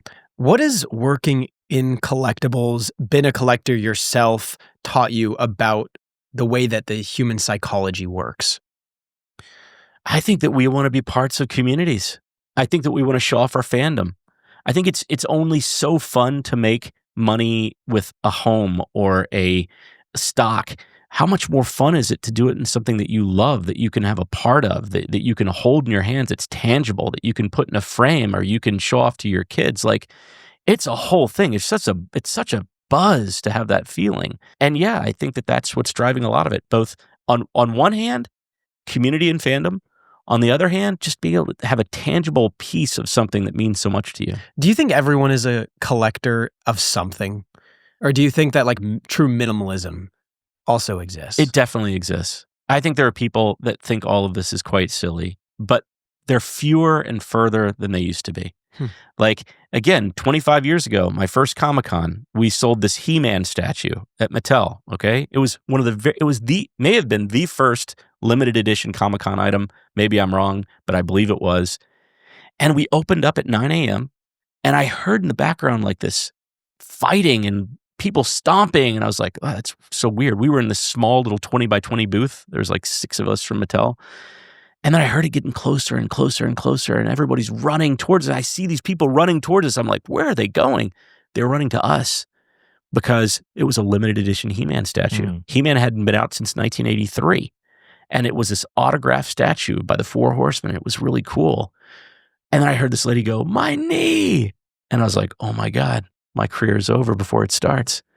And so they saw this lady laying down, and these other collectors are literally running her over. I'm like, I'm dead. It's over. I was like, this was a great shot. I'm going to go back and buy more domain names. And I ran over to her and she's laying down, oh, my knee, ow, ow, ow. And I said, hey, I was like, I don't know. I can't help your knee, but I can get you a free statue if you want it. And she goes, oh, free statue? She stood right up. She was immediately healed. It was amazing. I felt like I had the gift of like spirituality. Wow. And she walked over and she grabbed a statue for free. She walked off. I was like, she's a genius. It's like, that woman is way smarter than me. But yeah, no, but it was a great sign that collectors and this concept of creating value is massively valuable. By the way, not everybody that's collecting is collecting because they love the subject matter. Some people are collecting because it just makes money, and that's to me a legitimate reason to collect. What do you think about scalpers in the industry? If you have real demand, you don't need scalpers, but that's the only time they come around. Scalpers don't want to show up unless there's real demand. So unfortunately, you get this like compounding effect where you've got this real demand and then you've got scalpers on top of it. And so sometimes it's hard to gauge what the real value would be if they didn't exist. But yeah, no, scalpers make an enormous impact. Like, I remember a few years ago, Pokemon was selling this Pikachu that they had done with an artist. It was very, very cool. It was a couple $1,000s. And the amount of scalping bids, it must have outweighed everything else so tremendously, because the next time they had a drop like that, there were like 3 different mechanisms you had to jump through. I think that you have to control for it. You don't want scalpers to make up too much of a percentage of the consumer pool, but it's, they help the demand, that's for sure. How come some things just naturally do really well, like baseball cards, and other things, for example, soccer is a much larger sport globally, but soccer cards aren't very popular? The same thing goes, I feel like, for football. Football's very popular here in America. Basketball. Yeah. Basketball is massive here, but I feel like people don't care as much about football, definitely, soccer, definitely, and basketball cards maybe less than baseball, when baseball seems like such like a unique and like not very popular sport relative to the others. I think that's a controversial take. I think it's really, yeah. I think basketball right cards. Now is basketball cards I can see, but football and soccer. Football's a good product. Okay, soccer recently has been one of those value creation tools that I'm talking about. So a 2004 Mega Cracks Lionel Messi. Okay, you could get a PSA 10 for like $30,000 6 years ago. Today, that card sells for over $1 million, maybe $1.2 million. So you think it could be on the come up? Soccer, it's 100% on the come up. And what's happened right now? A few cards have kind of run away from the pack, and Pele's always tend to do really well. But no, now soccer cards are on fire. Interesting. That's what Jason Oppenheim said. I could actually look into that. He bought the Messi card, and then he said he lost money because had he just held on to it, he would have made even more. No doubt. Oh, absolutely. That card has gone up 6-7 times in the last couple years. And even WNBA, okay? So I will tell you this. The last thing in the last 3 months that I dropped some money on was Asia Wilson 2018 Rittenhouse rookie cards, PSA 10. She is the GOAT. She is the GOAT, okay? 4 MVPs, 3 Defensive Players of the Year, 3 championships. All of that is going in her favor. That card's going to go way up in value. Caitlin Clark. That'd be a good one. It's interesting, though, because Caitlin Clark is a mover of eyeballs.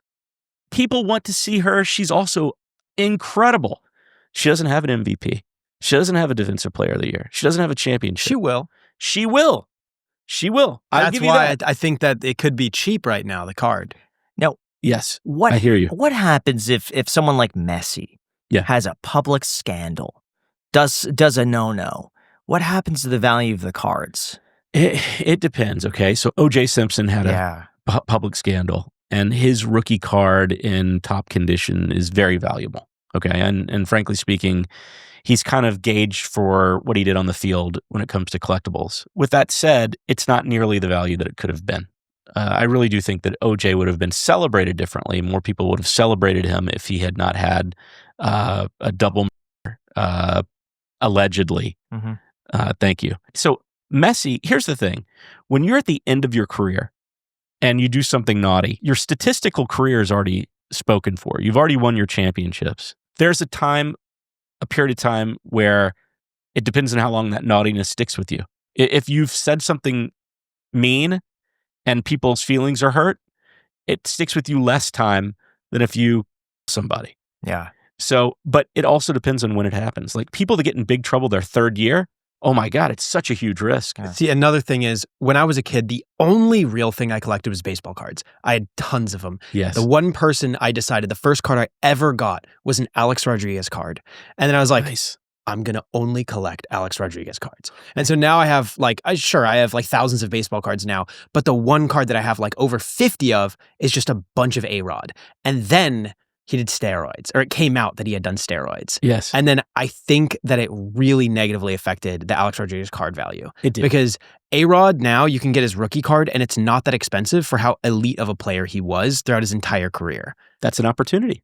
It is an opportunity, but that's true. But I also feel like it would have probably happened by now. He's been retired for quite a long time. Well, I'll tell you this. I just bought one of Barry Bonds' key cards. It was like a Topps traded card, if I'm remembering, or a Tiffany card or something like that.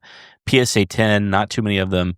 That card's rocketing in value right now. But he's also cemented in history because he's the home run leader. Right. And A-Rod doesn't, he of his time was elite. Yes, as a fielder, as a hitter, just as performance-wise, incredible. But I feel like he doesn't have one thing that makes him stand out like Barry does with the home runs. I think that is so well said. And I think that that's going to be a challenge for him to establish the kind of valuations that he would have had otherwise. But he does have a diehard fan base.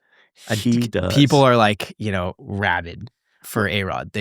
For instance, Jeter and Griffey, who never got caught up in anything, their valuations are soaring. So to what you're saying, Jeter's rookie card's worth way more than A-Rod's. Way more. Yeah. What do you think of serial killer memorabilia? Because I've seen some John Wayne Gacy art. Okay. And they're selling for pretty decent prices. And I remember when the Jeffrey Dahmer show came on Netflix, people were buying Jeffrey Dahmer memorabilia, and those seem to be quite collectible. What are your thoughts on some dark history collectibles? There's value.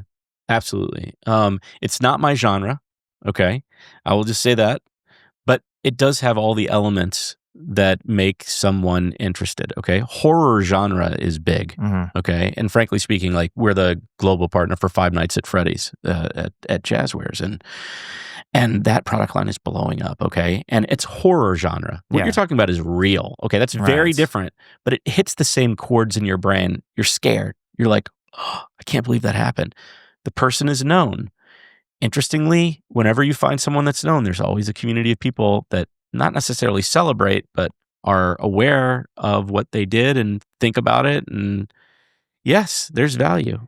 I remember even seeing that someone was sneaking up to a house that Jeffrey Dahmer either lived at or, M-worded someone at, and they were stealing dirt. And they were stealing dirt to pack and sell it. Yeah. It was this was the dirt at his house. Yeah. Or this was his fork, this was his spoon, this was his lamp, and people were going and stealing these items or trying to keep them to be able to resell them, and they're selling. But it's quite interesting to feel like you have a piece of history behind that story. I think that that's exactly it. I think that in time, look, as someone who doesn't have the urge to harm another person, you still want to watch Breaking Bad. You still want to watch these things occur, it doesn't mean that you have it in you. And I think the further you get away from a bad acting, it becomes more tolerable because it feels like content versus reality. And so I do think that these things require time for people to kind of reprocess before they have value. So if someone goes and does something terrible, I don't think there's any value to it. I think it becomes later. And even for me, it's so dark. Like I stay away from it, but it doesn't mean that it's not a collectible category because I know how humans, like we were talking about Breaking Bad, right? Breaking Bad is not the celebration of heroic acts, but the items on Breaking Bad, some of those items could sell for a ton of money because it is maybe potentially the greatest show in the history of television. So I was thinking I had heard of Kurt Cobain's house. His Seattle house. Yes. Was sold in 1997 by his widow, Courtney Love, for $3 million to a Seattle businessman. I think that his property or famous people's properties as well could go up in value. And we were actually talking to RJ Mitty from Breaking Bad about the Breaking Bad house that's in Arizona or New Mexico. Yes. It's in New Mexico. And imagine if you buy that house and then listed on Airbnb.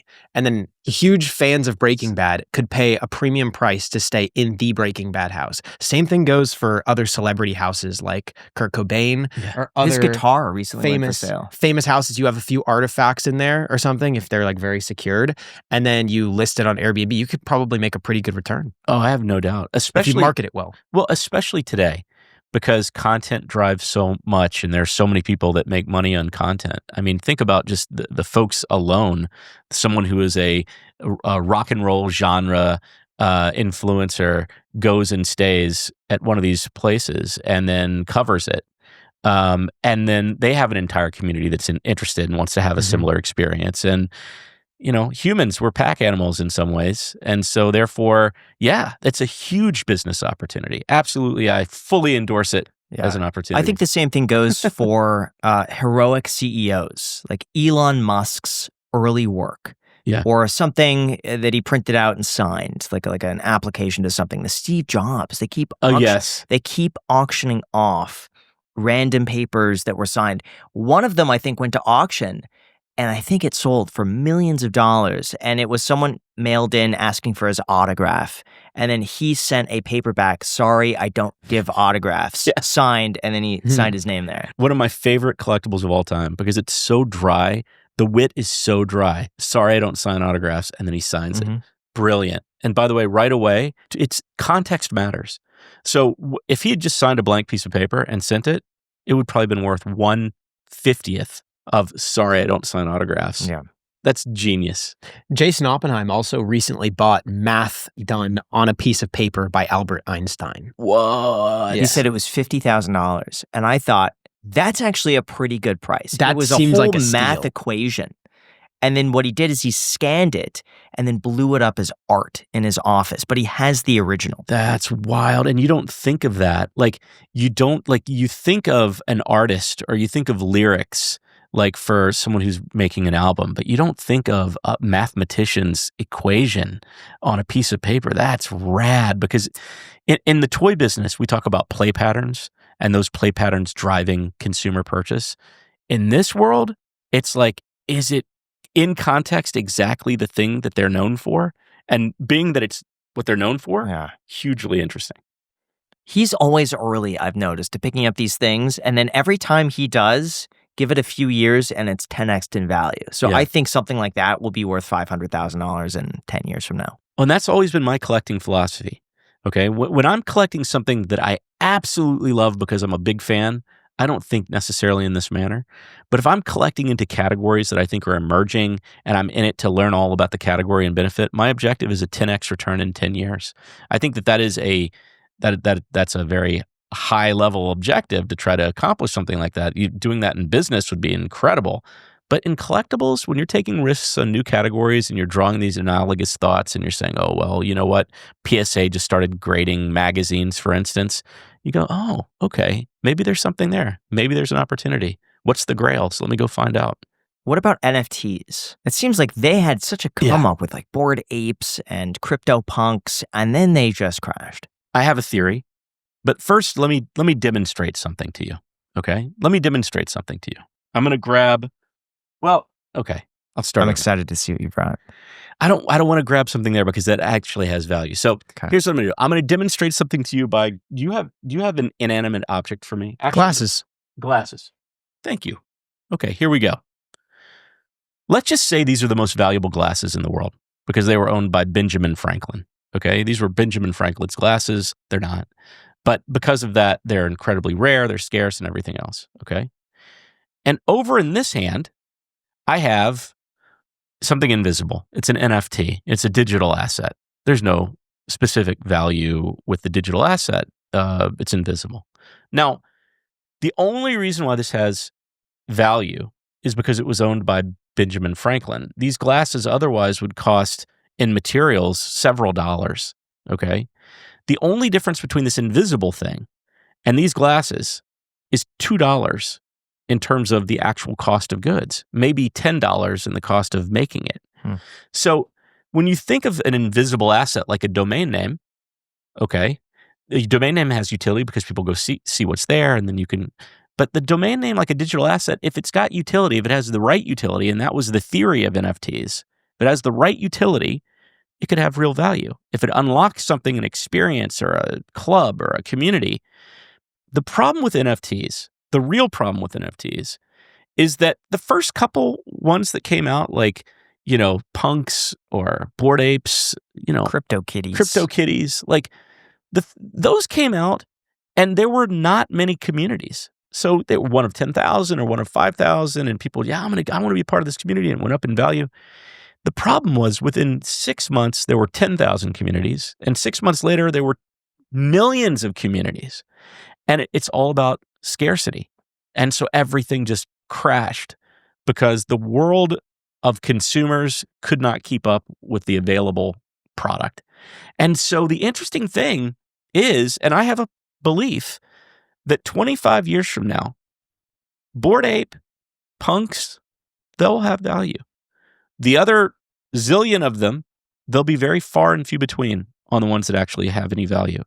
They were first, they started the craze, there was something about them that really created this insanity that occurred after. So yeah, I'm not so caught up in the idea of an invisible asset having no value because you can't see it. When I think Franklin's glasses could be worth millions of dollars, and inherently they're worth $5. What are your thoughts on the art market?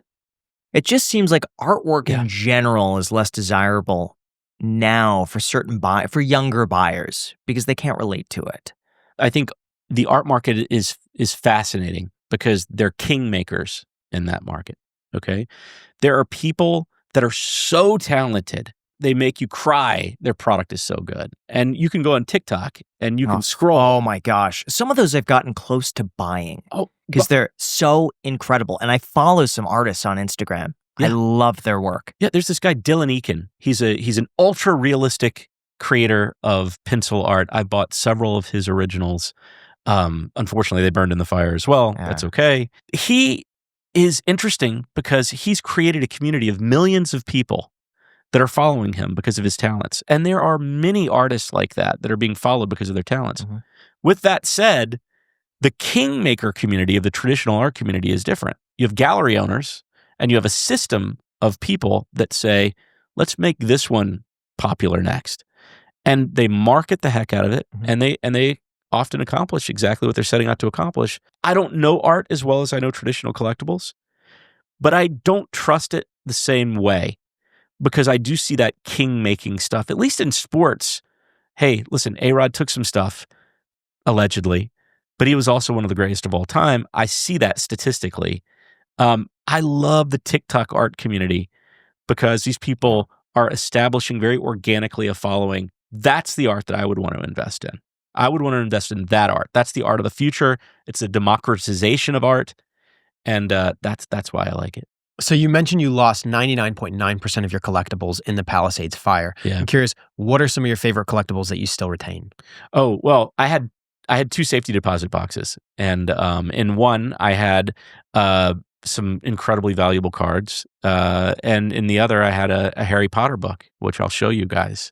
But I also, before I left the day of the fire, I did take a few things. I took a stack of letters that I wrote as a kid.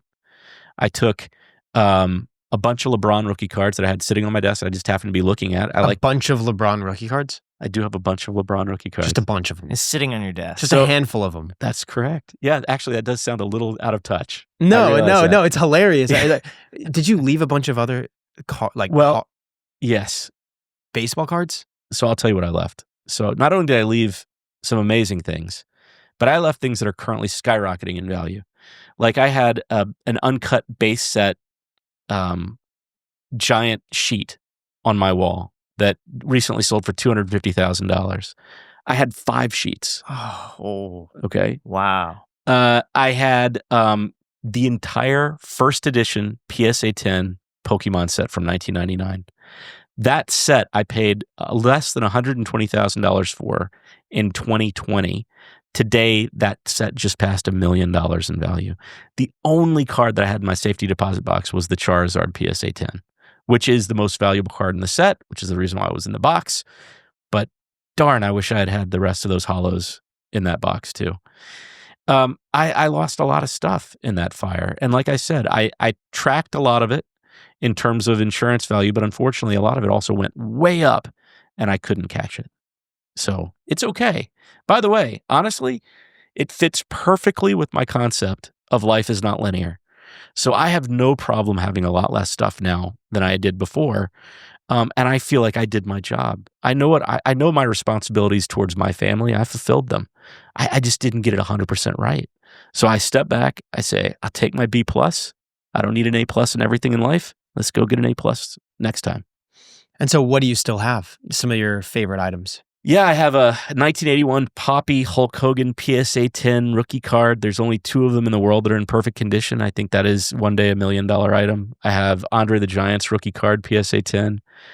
I have 7 of LeBron James 2003 first edition PSA 10s. There's only 130. I have a BGS 10. There's only 3.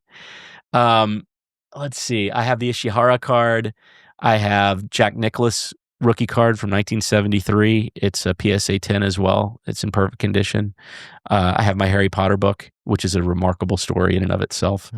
And I have all my letters that I wrote as a kid. So yeah, I lost 99.9% if I were looking at it in terms of units of the stuff that I had. But value, you know, I lost most of the value, but I still had some serious value in those boxes. What are your thoughts on collecting a PSA 10? Yeah. Or a whole bunch of PSA 9s? Just from what I've seen, that 10 sells for significantly more. You might have a PSA 10 that sells for $100,000, but the 9 is 20. First of all, I love that question because people rarely think of it that way. But here's the way collecting tends to work, okay? The higher the grade, the more rare it tends to be. It's just unusual, especially with older product. Newer product may work a little bit differently because it's about scarcity, but older product where it was like organic collectibles. When the 10 runs away, the 9s, it's like a rubber band. The 9s tend to follow, okay? For a moment, you could have a 20x differential. That doesn't usually stick, but the 10 usually runs first. Then the 9 tends to run, and then the 8 tends to follow it like a rubber band. And that's so interesting about collectibles in that way. And that's the aspiration of it all. Because the person that's buying the 10 is often someone that can afford it, but the person buying the 9, maybe they can't afford the 10 or they're taking measured risks, but that's aspirational to them. They buy the 9. And that's the way collecting works. So yes, if you can find an enormous delta between the 9 and the 10, the 9 is not necessarily a bad position to take. It also depends on the population report. So if there's 3 10s and there's 4,000 9s, and there's a big delta, there's a reason for that delta. If there's 3 10s and there's 10 9s, interesting. And that's like the idea behind the 2004 Mega Cracks Lionel Messi rookie card. There's only a few 10s, there's only a few 9s, and then there's some 8s. I bought an 8 recently. Yeah. And what about the different grading companies? Because I've heard that there is a pretty large variance between is it like BGS and PSA and then other ones. Yeah. Like how, as a collector, should you navigate the different grading companies? So if you don't know any better, if you're getting started, stick with the granddaddy of them all. For me is PSA, okay? But the more you know, the more playing with all the grading companies makes sense, right? Because the truth of the matter is getting a high-graded PSA card is very, very difficult. And so here's the way I play it. I collect almost only PSAs. I will buy a BGS if it's a 9.5 or a 10, especially if there's very few and I see there's a value opportunity because I see that the PSA is significantly more valuable than the BGS. And then there's other companies like CGC, and CGC has been incredible in comic books, and they're entering into other categories now, like print magazines. And CGC is a fine company, and if you've got bulk cards, it sometimes makes sense to go through CGC as an opportunity as well. Would you say money makes you happy? Yes.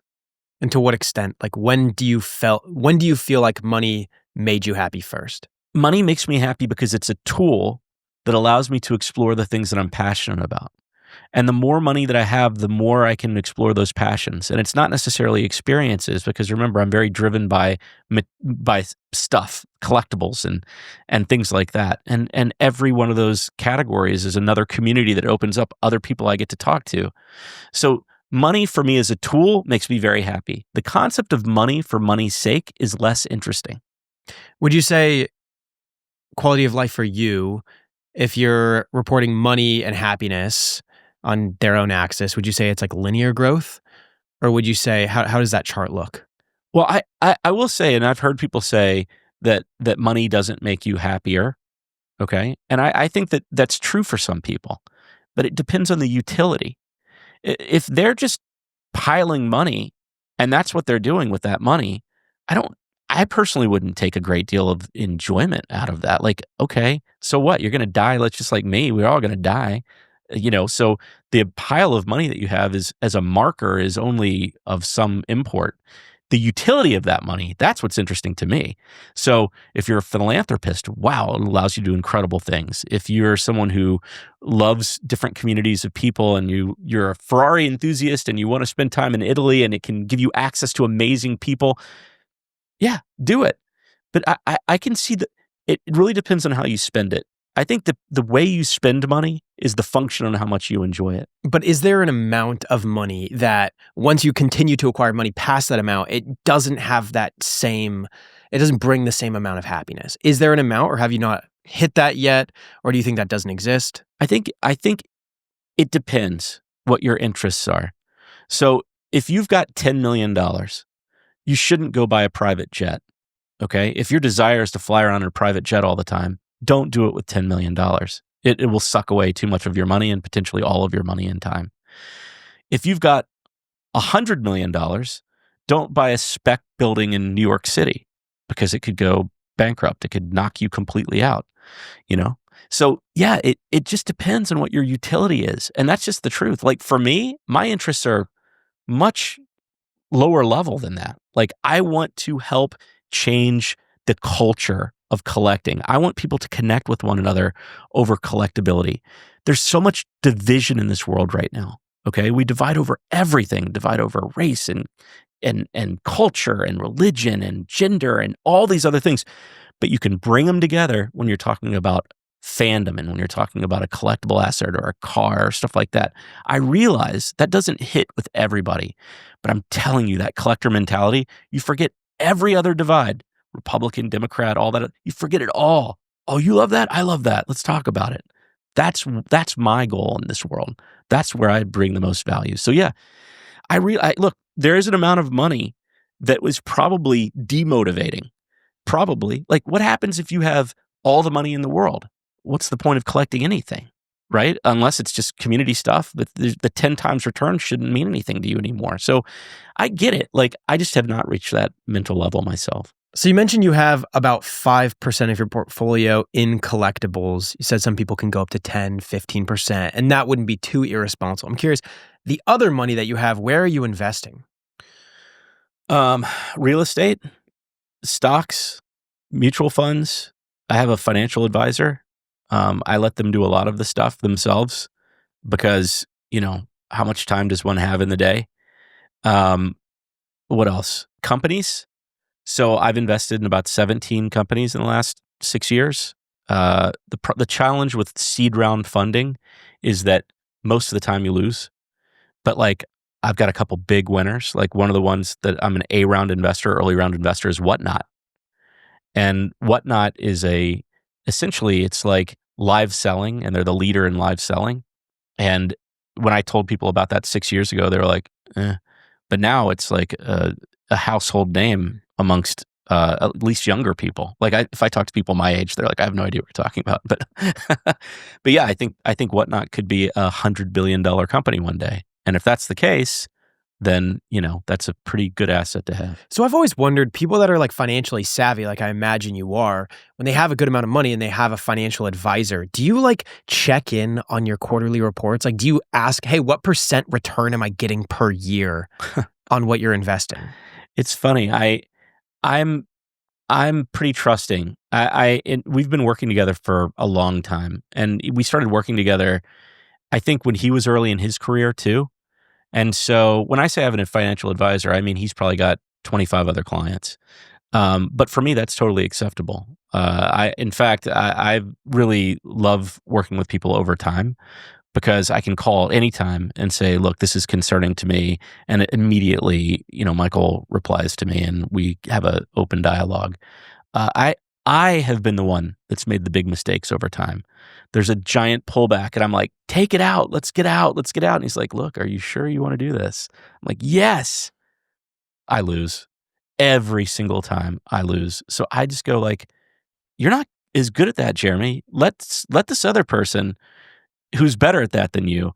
The other thing that I have now is age and experience. And I'm not as afraid as I used to be. Okay. The stock market can be scary. Okay. It can pull back. It can pull back 30%. It can pull back 20%. But then you look all the way back 100 years and you've got a 7 and 8% return, annualized return. And it's much more comforting. And trust me, as long as we live in a society that does embrace capitalism, which there's been moments where I've been scared about that in recently, because there can be very good humanistic capitalism. It's not just all bad sharks running around biting each other. But as long as we embrace capitalism, companies will continue to grow at a very large, rapid rate. And the stock market and 401k are things not to be afraid of over time. But don't be like me and pull stuff out when you're scared. That's the reason why relying on somebody else, it's just way more important than what exactly the return that they're getting every year. Do you think you've gotten a better return from buying collectibles than your financial advisor has gotten you from investing your money? Yes, because that category was so much less explored. Okay, so collectibles as an asset have exploded in value in the last 25 years, but mostly because the stock market's been around. Like people kind of know there's a system to it. Warren Buffett was early and he kind of figured out the system. And of course he was like early, like collectibles are today, So yes, because it was an emerging market. Then do you think that it would make sense for you if you have like a competitive advantage to increase your portfolio percentage from 5% up to 15, maybe 20% if this is something that you're skilled in? Yes, it would. But I never did. I guess I'd say early on, when I was younger, I probably had more of my percentage in a portfolio. But I feel like as a responsible adult who's trying to teach other people to make long-term good decisions, I kind of have to walk and talk similarly. I don't like to say things that I don't believe, and I feel like there's a lot of that in this world. So yeah, no, that's about it. That's all I will do. I do believe I have insight. And I do believe, but remember, if I'm talking about emerging categories, you don't have to invest a lot in emerging categories. Those are the ones that are explosive growth. So, like one of the thoughts that I constantly have is, when is it the right time to invest in a new category, a new brand? Okay. So I love brands that are like 15 to 20 years old, where the consumer group were younger. Mm-hmm. So like Harry Potter's a great example of that. So when the book series was launched, 25 years ago, those kids were between 7 and 15 years old. Today, those kids are 32 to 40. When do you think they have access to capital to start investing? In the last 10 years. What do you think's happened to the value of the book? Blown up in terms of the rarity. So how do you extend that? Twilight, Hunger Games, all the other stuff that came 10 years later. I promise you, in my mind, those are the types of things that chase it. That's where the next set of values come from. So give us a prediction of what you think is going to be the most valuable 10 years from now. It could be different categories. It could be maybe just 5 things that you have your eye on. So one thing that I absolutely have my eye on is the original Apple I computer, okay? There's only about 50 in existence, and they sell right now for $500,000 to $700,000. I believe one day those are $100 million asset. And what will drive that is the masses of people that will go into buying sealed electronic equipment. Like what you're seeing the early iPhones blow up in value now. The Ford, those are expensive, $50,000 to $100,000 now. Yeah, absolutely. I absolutely had one of those. I had paid like $3,000 for it. It went up to like 60, 70 grand. But I'll give you one. Here's one. The original Oculus. Okay, so glasses. Like right now, we're at the very early stages of putting on things that change your ability to communicate with the world through what you can see. Okay, Oculus was first. You can buy a sealed Oculus first edition for hundreds of dollars right now. I promise you most of those were opened. Yeah, one day that's going to be incredibly valuable in my opinion. So that's an example of something that I look at. Early electronics. And then once the masses jump in, what does that do to the grails? And the grail of that category is the Apple I. And that thing should be worth $100 million in my lifetime. So that means that right now it's $600,000, and I'd say 30-year time horizon, $100 million easily. So why don't you buy one? I've thought a lot about it. I really have. And I might. Yeah. It's an asset that I would like to own. I have cash. It's something that I'm very much interested in. Would you buy it with somebody? Like a 50-50, or would you rather just not partner with anybody? It depends on the dynamics of what the agreement is. So I'd like to own it outright, because then I have complete control. And if my horizon is 30 years, then I don't think anybody wants to be in that game with me. No one wants to tie up their capital for 30 years with me. I mean, come on. However, if on another scenario, someone came to me and said, hey, there's 10 of us, we're interested in buying this.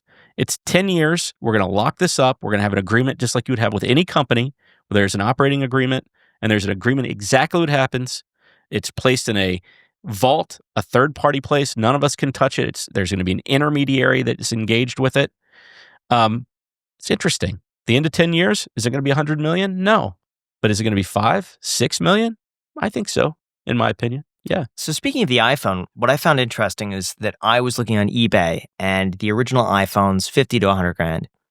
And I was looking and I said, well, the 3G, yes, the second one is only a few $1,000s. Oh, so smart. So it's a better deal just to get that, right? Dude, you're making me emotional, because that's exactly the way to think. That's exactly right. Yes. 100%. And by the way, that's what happened to Mickey Mantle's rookie card. So that PSA 10 1952 rookie card blows up in value.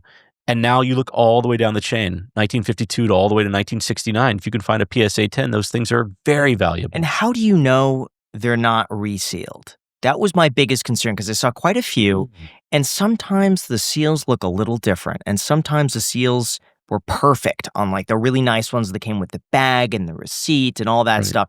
But then there's another one without the bag and the receipt where it just looks a little frailed on the edges. You don't know if people just go and open it up, take the phone out, whatever, and then reseal the thing. You can't know for certain. However, there's a registration. You can see if the phone has ever been registered. So Apple, all the way back to their very initial phone, they still keep a database, a registration database. So you type in that code before you buy it, and if it shows that nobody ever registered the phone, then you have a real possibility that is a never opened package. At least it puts you in a better position.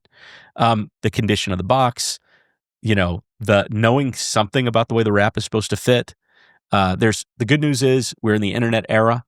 And today, especially with the AI, you can immediately access all the data that you need to see what the wrap is supposed to look like. Mm-hmm. So that to me is the combination. Okay. Serial number, does it work? What does the packaging look like? All right, I think I'm going to buy it. Do it. I think that's a good purchase. That'd be a cool thing to display. Yeah, I think so too. I noticed you brought some collectibles here. Yes. What did you bring? I brought a bag of goodies. Okay. Let's see what you got. So we're going to start with a Grail item. Okay. Now this is a case. All right. And this case is holding the most valuable modern work of publishing. And I know that because when I purchased it for $200,000 in 2020, this book was the most ever paid for modern work. Okay. And I'm going to open it up on this side, I think. On this side, I think. And what it is that this is a pristine Harry Potter first print, first edition book. This book today is at least $500,000 in my opinion. Maybe a lot more. One sold, keep in mind, there were 500 first edition, first print Harry Potter books because the author was unknown and she was also not wealthy. She had to publish this on, nickels and dimes that she put together. So there were only 500. 300 of these were sent to libraries and they were used and read and smashed and printed and stamped. And another 200 ended up in private hands, but most of those were read. This is a very unusual case of a book that is in pristine condition. And this book, I believe one day is going to have exponential value. Interestingly, Warner Brothers is about to release a 10-year storyline reintroducing Harry Potter to this generation. I think that this is a masterpiece. And I think that one day, I believe one day I'll sell this for $10+ million. Would this be more valuable if J.K. Rowling signs it? Or would that make it less valuable that now it's like defamed almost? It's like she's drawn on it. Well, here's the thing. It's possible that it would be more valuable. But at some point in time, when you hit a certain level of rarity and condition, when there's like nothing out there that matches it, you kind of hit the maximum potential value. And so even handling it might actually reduce the condition of the book. But you know what? If she wants to sign this book, I would say yes. Even though I think the book right now would sell for, potentially north of $500,000 and maybe even closer to the $1 million level. There just hasn't been anything of this condition sell since that 2021 book sold for $475. So yes, this is an incredible piece. And in my mind, another thing that makes this piece so amazing is the fact that it survived time when nobody would have ever seen this being a collectible of any kind. And then it became the most published book outside of the Bible. How did you get this? I watched it. Remember, aspiration. Yeah. So I haven't always had money, and I think I've demonstrated that today very well. But I watch auctions and I become a PhD in things. And one of the things I became a PhD in was my interest in Harry Potter specifically. And I watched this book come for sale like 9 years ago in Heritage Auctions. It had an opening expected price of $20,000. It ended up selling for $85,000. And I thought, man, that would be amazing to own. I know it's going to go up. And a couple years later, I bought it for $200,000 from the owner that had picked it up. Wow. Yep. That is the Potter book. Now, one last note about this Potter book. The reason why this has value is because the community is enormous. The book made an enormous, indelible mark on hundreds of millions of people, sold untold number of books. And it's just so rare and scarce, and the condition is so high. With that said, I will also tell you that there are plenty of other examples of books that are 10 to 15 years old that have also made indelible marks on children that when they're 35 to 40 years old, they'll see it as something that has grail-worthy value. Percy Jackson. There you go. I was thinking an original Dr. Seuss, Lord of the Rings. I know those books are pretty valuable. Well, and by the way, that's the other thing too. When you do have a runner like this, it can lead to other books, even more historical books, increasing in value as well. So the one thing that this doesn't have is a grade. And I do believe that that's a business opportunity. There's nobody that's grading books. I think this is a 10. I think there's only one 10 in the world. And when someone starts grading books, give me a call because I'll bring this in. Why don't they grade books? Is that because there's too many pages and they'd have to open up every page to find like, oh, on page 94, there's like a pencil mark? Well, it's interesting because they don't necessarily do that with comic books, right? It's more about the cover and the color of the pages. But like, yes, the bigger issue is that there's no standard size. So comic books tend to have a standard size. Trading cards have a standard size, but books come in all sizes. And so it does make it a little bit less efficient from a business standpoint. See, this is the beauty of being a business person and being a collector. Because I understand why this doesn't exist, but I see the business opportunity. You know what I think is going to happen with collectible cards is that we're going to start to use AI. Yep. And within a PSA 10, you're going to have a rank of who has the best PSA 10. And of the PSA 10s, you're going to say, this guy has the number one PSA 10 of all the PSA 10s. And that card is truly one of one. That is so smart. I've actually had I had a similar conversation with Logan about that concept because there are AI grading companies. And what I said to Logan is I said, no, Logan, don't bust a card out of a PSA 10. But there could be a ranking based on third-party AI. The only challenge with that is that sometimes the cases get dinged. And so just because a case isn't perfect shouldn't cause the card inside to have less value. They'd have to crack the case, but recase it and video the entire thing to show you proof that it was taken out and recased as the exact same card. Then it would need to be the grading company that originally graded it that had the AI technology. Yes. And that is very interesting. I think that could be a differentiator of one of the large grading companies. Very, very interesting. Yeah. Love the business idea. Yeah. Great. What else did you bring? The next thing I brought is, so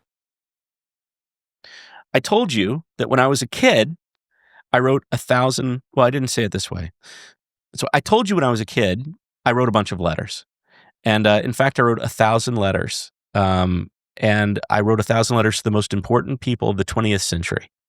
And I had lived in the middle of nowhere. I mean, I lived in 8 different states growing up. And, we'd go from state to state, Tennessee, Mississippi, Georgia, Virginia.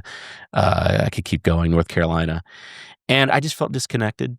And I wanted to be successful. And I wanted to have this very interesting, colorful life. And I just knew that there were people that had very colorful lives. And what did they do? So I sent 1,000 letters out. And I asked these people, I said, What's your greatest accomplishment? And I received over 150 responses. Luckily, all the binders, I grabbed those before the fire.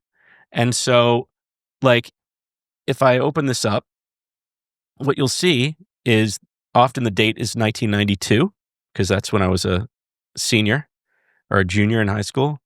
And I would write, so Lee Iacocca, that's Billy Joel. Actually, that was the year he was getting divorced from Christy Brinkley. Desi Arnaz, which is the son of Lucy and Desi Arnaz. This is Mother Teresa. So Mother Teresa wrote me from Calcutta, India, a kid writing from Memphis, How did Tennessee. you even find her, messaging address? Well, I found it because in the library at the time, you could actually look up addresses of known people. And so I spent some time putting together these addresses, and I put together 1,000 addresses. Keep in mind, there may be a little OCD stuff going on here. I fully admit it and embrace it. But I just want you to know that having a little OCD can actually be a very good thing in life. So yeah, I reached out to her. And Billy Joel just wrote back to you. Yeah, he did. I think she was using ChatGPT.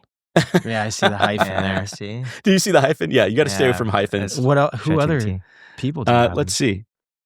So Steve Allen was the first host of The Tonight Show. These are like really thoughtful messages. Like Colin Powell, look at that. Yeah, in fact, I'll read one to you guys. Colin Powell. Let's see, that's Clarence Thomas. It was his first year. This is Jim Baker. Jim Baker was an evangelist who was super famous, and he was in jail for doing some pretty naughty stuff. And he wrote me this long letter from jail. Wow. This is an interesting one. This guy's name's Max Schmeling. Max Schmeling was a Nazi, okay? Max Schmeling was also the heavyweight champion of the world that beat Joe Louis in the 1930s for the heavyweight championship when Adolf Hitler was trying to prove that they were by far the number one race. Then there was a second fight. Joe Louis knocked out Max Schmeling in one round, just knocked him off his feet. And Hitler sent this man off to Siberia essentially for the rest of his life. So I wrote to him not because he was a Nazi, I have no interest in that, but because he was left after achieving this miraculous thing, and he was never really part of the party. So as a kid, I found that fascinating. And Max Schmeling actually wrote me back. So all in German. This is Jerry Lewis.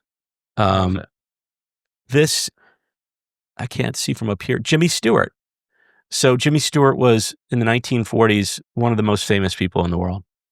He was in many, many movies, and he was also a World War II hero. Elizabeth Taylor, and her letter was all about her work with AIDS.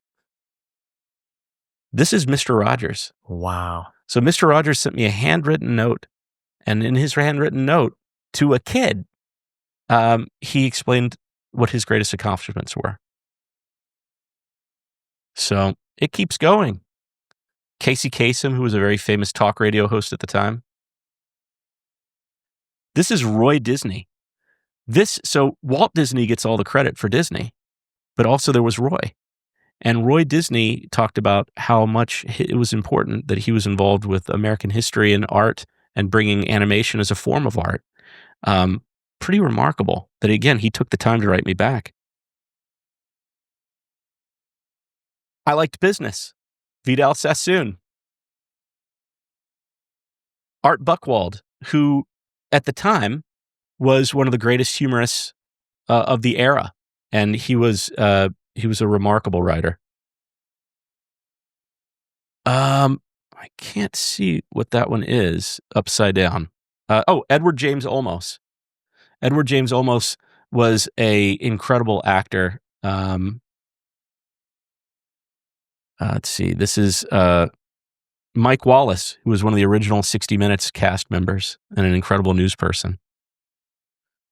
Dan Quayle, the Vice President of the United States to Bush. This was Jerry West, who is the logo in the NBA. And it kept going and going. Bob Mathias was one of our very first Olympic decathlete gold medalists. And so on and so forth, binder after binder. And so I'll read one to you. Yeah. That particularly touched me, and then I'll turn it around and show you who it is. I'll have to put my glasses on because I am 52 years old. It's kind of a shocking thing to say. Okay. Aspire and hard work to achieve your aspirations. Appreciate that in our open society, no doors are closed to people willing to spend the hours of effort needed to make dreams come true and leave tracks, just as others have been way pavers for your good fortune. So you should aid those who will follow in your way. Think of your children and grandchildren to come and do your part to make society as good as you would want it to be for them. Ruth Bader Ginsburg. Wow. And this was her first year on the bench, and she took time to write something that eloquent to a young person who was trying to figure his life out. Pretty powerful. So you can see how attached I am to this stuff, and I'm so glad I grabbed this because I had, minutes to grab stuff, and it's a fascinating thing. People have probably said to you, like, well, if you had 15 minutes to grab stuff, what would you grab? I didn't know that I had 15 minutes. That's a whole nother story, but I knew everybody else was leaving. The city of Los Angeles has a lot to answer to. Let's just say that. What's the status right now on the fire, rebuilding the Palisades? Yeah. Well, I started an ADU project earlier in the year, and I'm still with the city. It's awful. It's awful. It's horrible. I know. I think what people need to understand about local leadership is that your party identification is irrelevant.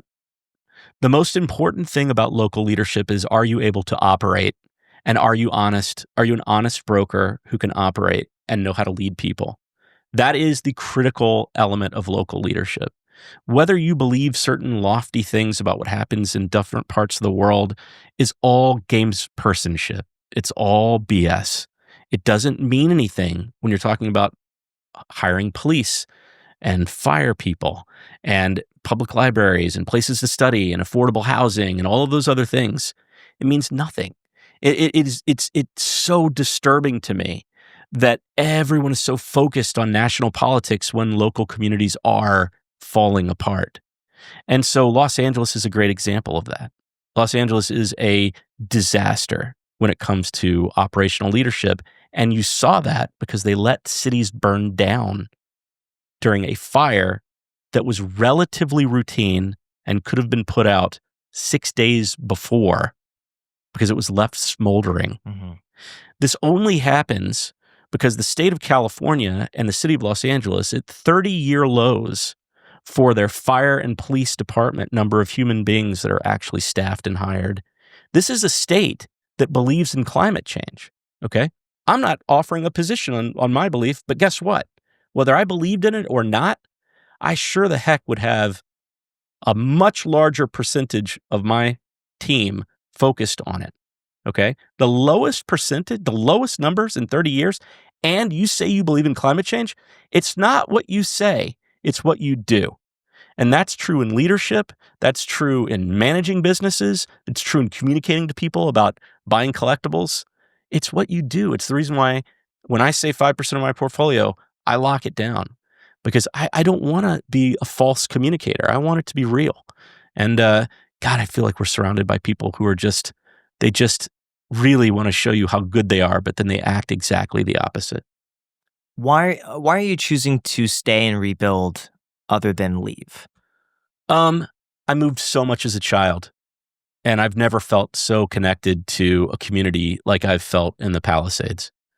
I also feel a great deal of responsibility towards Altadena because that was an affordable area of living where people who were teachers and people who were preschool teachers and people who had good jobs, but they lived in proximity to Los Angeles, they could afford a place to live. Like, it's a shame. And it's amazing that one of the most affluent and then one of the most really great examples of a working community that's really turned an area into a beautiful area, they both burned down. So it just goes to show you the ineptitude runs deep. There is no favoritism when you're operating something poorly. The last thing that drives me nuts is you've got Gavin Newsom that keeps touting the fact that California is the 4th largest economic force in the world. But we also have the largest deficit of any state in the history of the United States after he originally inherited the largest surplus of any state in the history of the United States. We've got to stop measuring things on their size.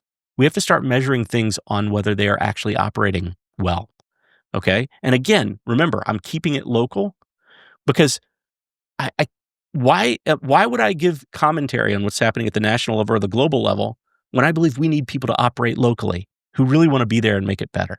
So that's my mindset there. If you could own one item...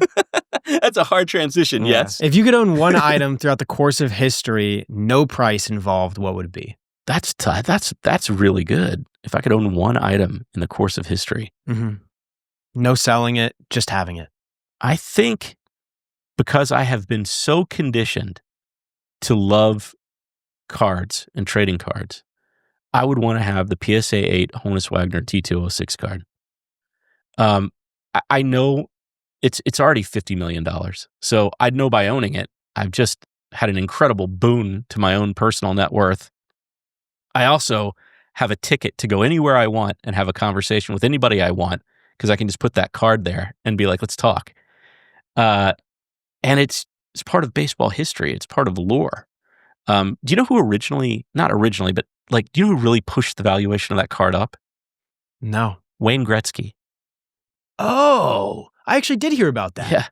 Yeah. Wayne Gretzky bought that card for a couple $100,000. It's always interesting.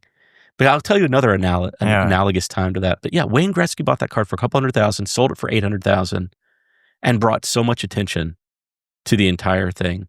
Actually, interestingly enough, in comic books, I would love to own an Action Comics 1 in the highest grade. Nick Cage bought one for $150,000 in 1997. It was stolen from his home. He got an insurance payout from his insurer, Chubb. In 2011, it was recovered. Chubb now owned it, sold it for over $2 million. Cage already got his payout, so he didn't get a dime of it. And he was actually okay with that. I mean, it is what it is. Mm-hmm. He got his payout. He didn't stick to it. Today, it's 10 plus million. In my lifetime, it's 100 million.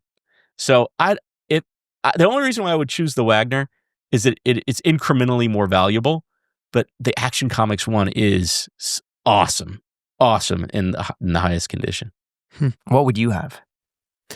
I mean, like, if we're talking collectibles, it would be the same card. Yeah, the T206. It's awesome. Yeah, because just growing up as a kid, like that was actually, so my house burned down as well in the Ventura fires. I'm sorry. It's all, yeah, I mean, that was back in 2017, the Thomas fire. And the only thing that I saved were my baseball cards. So they were very important to me at the time. So I still have them, which is sick. Those the A-Rod cards? A-Rod cards. I mean, I have more than just Alex Rodriguez. Like, I have thousands and thousands of baseball cards. He was just the one where, like, I would go to a card shop and I'd be like, all right, show me all of your A-Rods. I'm like, oh, I don't have this one. Yeah, I'll get this one. Oh, man. But I still have my baseball cards. So I would probably say, like, the Honus Wagner. Yeah. Oh, that's awesome. That'd be cool. That's awesome. What about I'd you? probably do an old car. Probably a Ferrari 250, GTO, McLaren F1. I'd pick one of those. Or a Ferrari F40. What was an SLS Mercedes set the record for the highest price ever paid for a vehicle. It sold for $150 million about 3 years ago. And yeah, like, think about it. Again, in your lifetime, you go back 30 years and the highest price paid ever for a car was maybe 1/20th of that. I don't know exactly, but I'm guessing it was barely $1 million. So it is incredible what happens with these collectible values, and a store of value. They're an amazing store of value. Yeah. I want to show you something that I think is really unique, because you got me thinking of collectibles. Something I've been unknowingly collecting for the last few years. Every time one gets sent, I keep it. I'm going to bring it. Okay. You've seen it. I think I know what you're talking about. Interesting. It got, back to normal. I see. Well, I'm glad that it feels that way. Yeah. Because I'm looking forward to that. How much longer do you think? I mean, it's about 2.5 years. Yeah. At least. So I think Jimmy is going to be the next Walt Disney. Okay. And this he sent to, I believe it was 50 or 75 influencers for the launch of Feastables. Brilliant. And Absolutely this was the original one that he sent that started all the Feastables. Actually, I haven't opened it since then. But I took the chocolates out. Okay. So there's still no chocolates, but there's some stuff underneath here. But besides the chocolate, everything is still in here. That's so cool. I just thought initially, these are such high quality that there's no way I could throw it away. So I kept That it. is so smart, because if 50 went out, I guarantee you 40 of them are now in a dumpster. Probably 45, 46. Maybe. But every time he sends me a Feastables box, I keep them. Here's another one. Oh my God. And that means that the scarcity is very high. Yeah. But like, look at this. It's just Oh, this one still has the chocolate inside with, a little letter. That's awesome. This is interesting. There was also one I don't have, unfortunately. It was which would be the most valuable. It's when he launched D's Nuts. Yes. And he had to take that back because he didn't own the trademark or something. That one I remember not being in such a crazy package and me not keeping that. But I think in hindsight, because this one is the peanut butter version. So this is probably after D's Nuts. Is that expired? This one. June 30th, 2025. I would still eat it though. I don't care. Original packaged goods, foods. Yeah. Don't worry about the spoil by date. It's actually a category of collectibles. So like you can find people that will have older food. By the way, some people have enormous repositories, and you know what happens to some of that stuff? It's used in movies and film because it's like this fascinating take on the time. That's awesome. I completely agree with you that maybe nobody defines this era more than Mr. Beast. So to have something that he sent 50 of that may only have 10 or 20 in the world still remaining. Right. It's spectacular. It's really heavy to the point where I feel like I missed stuff that was in the I feel it. Just pick it up, Jack. It's like, oh my God. There's something in there. Yes. There's something in there. Why don't you look? That would be... Yeah, I don't know what's in here. I must have just grabbed the chocolates from the top. Let's see. What's in here? Oh, it's a s'mores kit.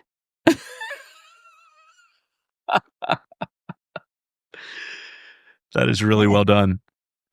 That's what you put the marshmallows on. Yeah, this was completely unopened.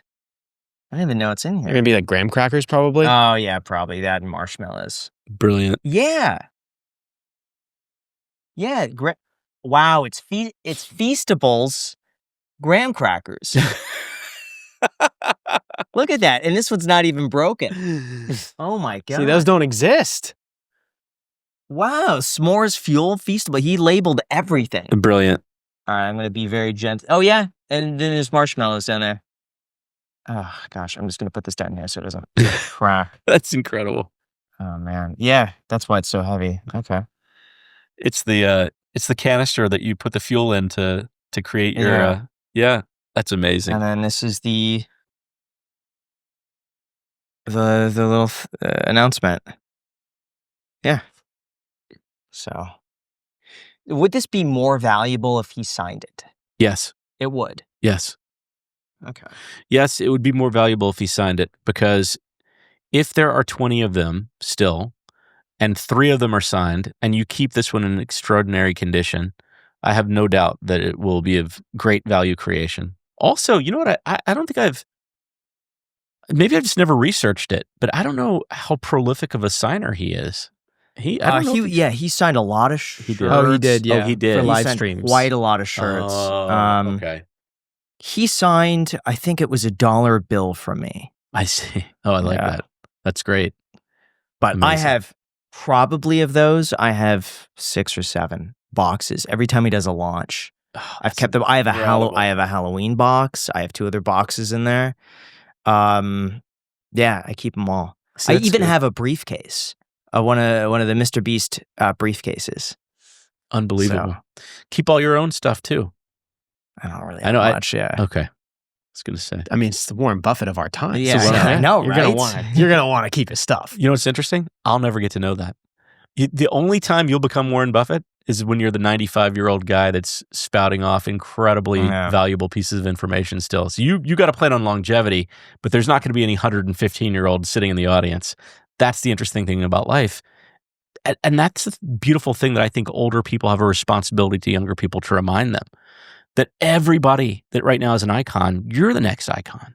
Like, you're the next icon. Like, of course, it's very clear when you're in your 50s that that's the case. It's much harder to see that in your 30s because you're working so hard to make it happen. In your 20s, it's really hard, you know? I think it's just the reality. But it's a really special decade. Your 50s is a very special decade.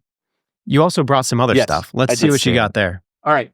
So the last 2 things that I brought are really to talk about emerging markets of collectibles. Okay. So this is the highest graded ever, and I think it's CGC, first magazine that Hulk Hogan ever appears in. Okay. So this is a wrestling magazine from the late 70s, I believe.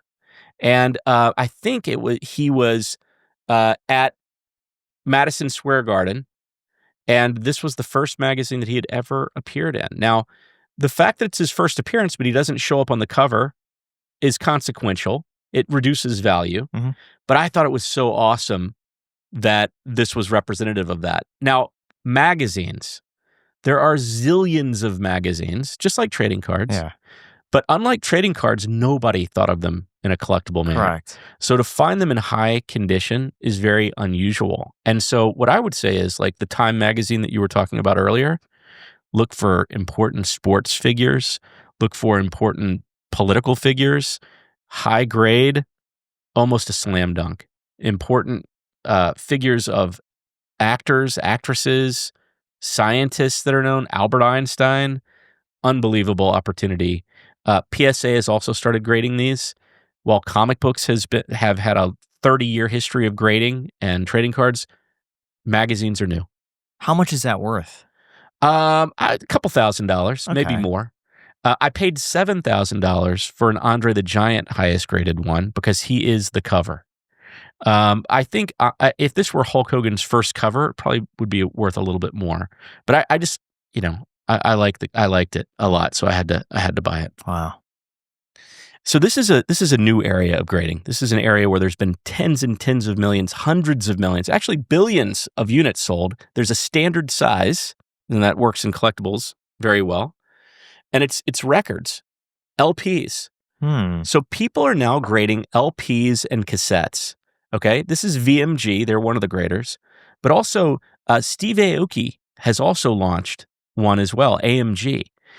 These are two really good grading services that are out there. They're small still, and high-grade albums and records could have enormous value. No LP has ever sold for $1 million.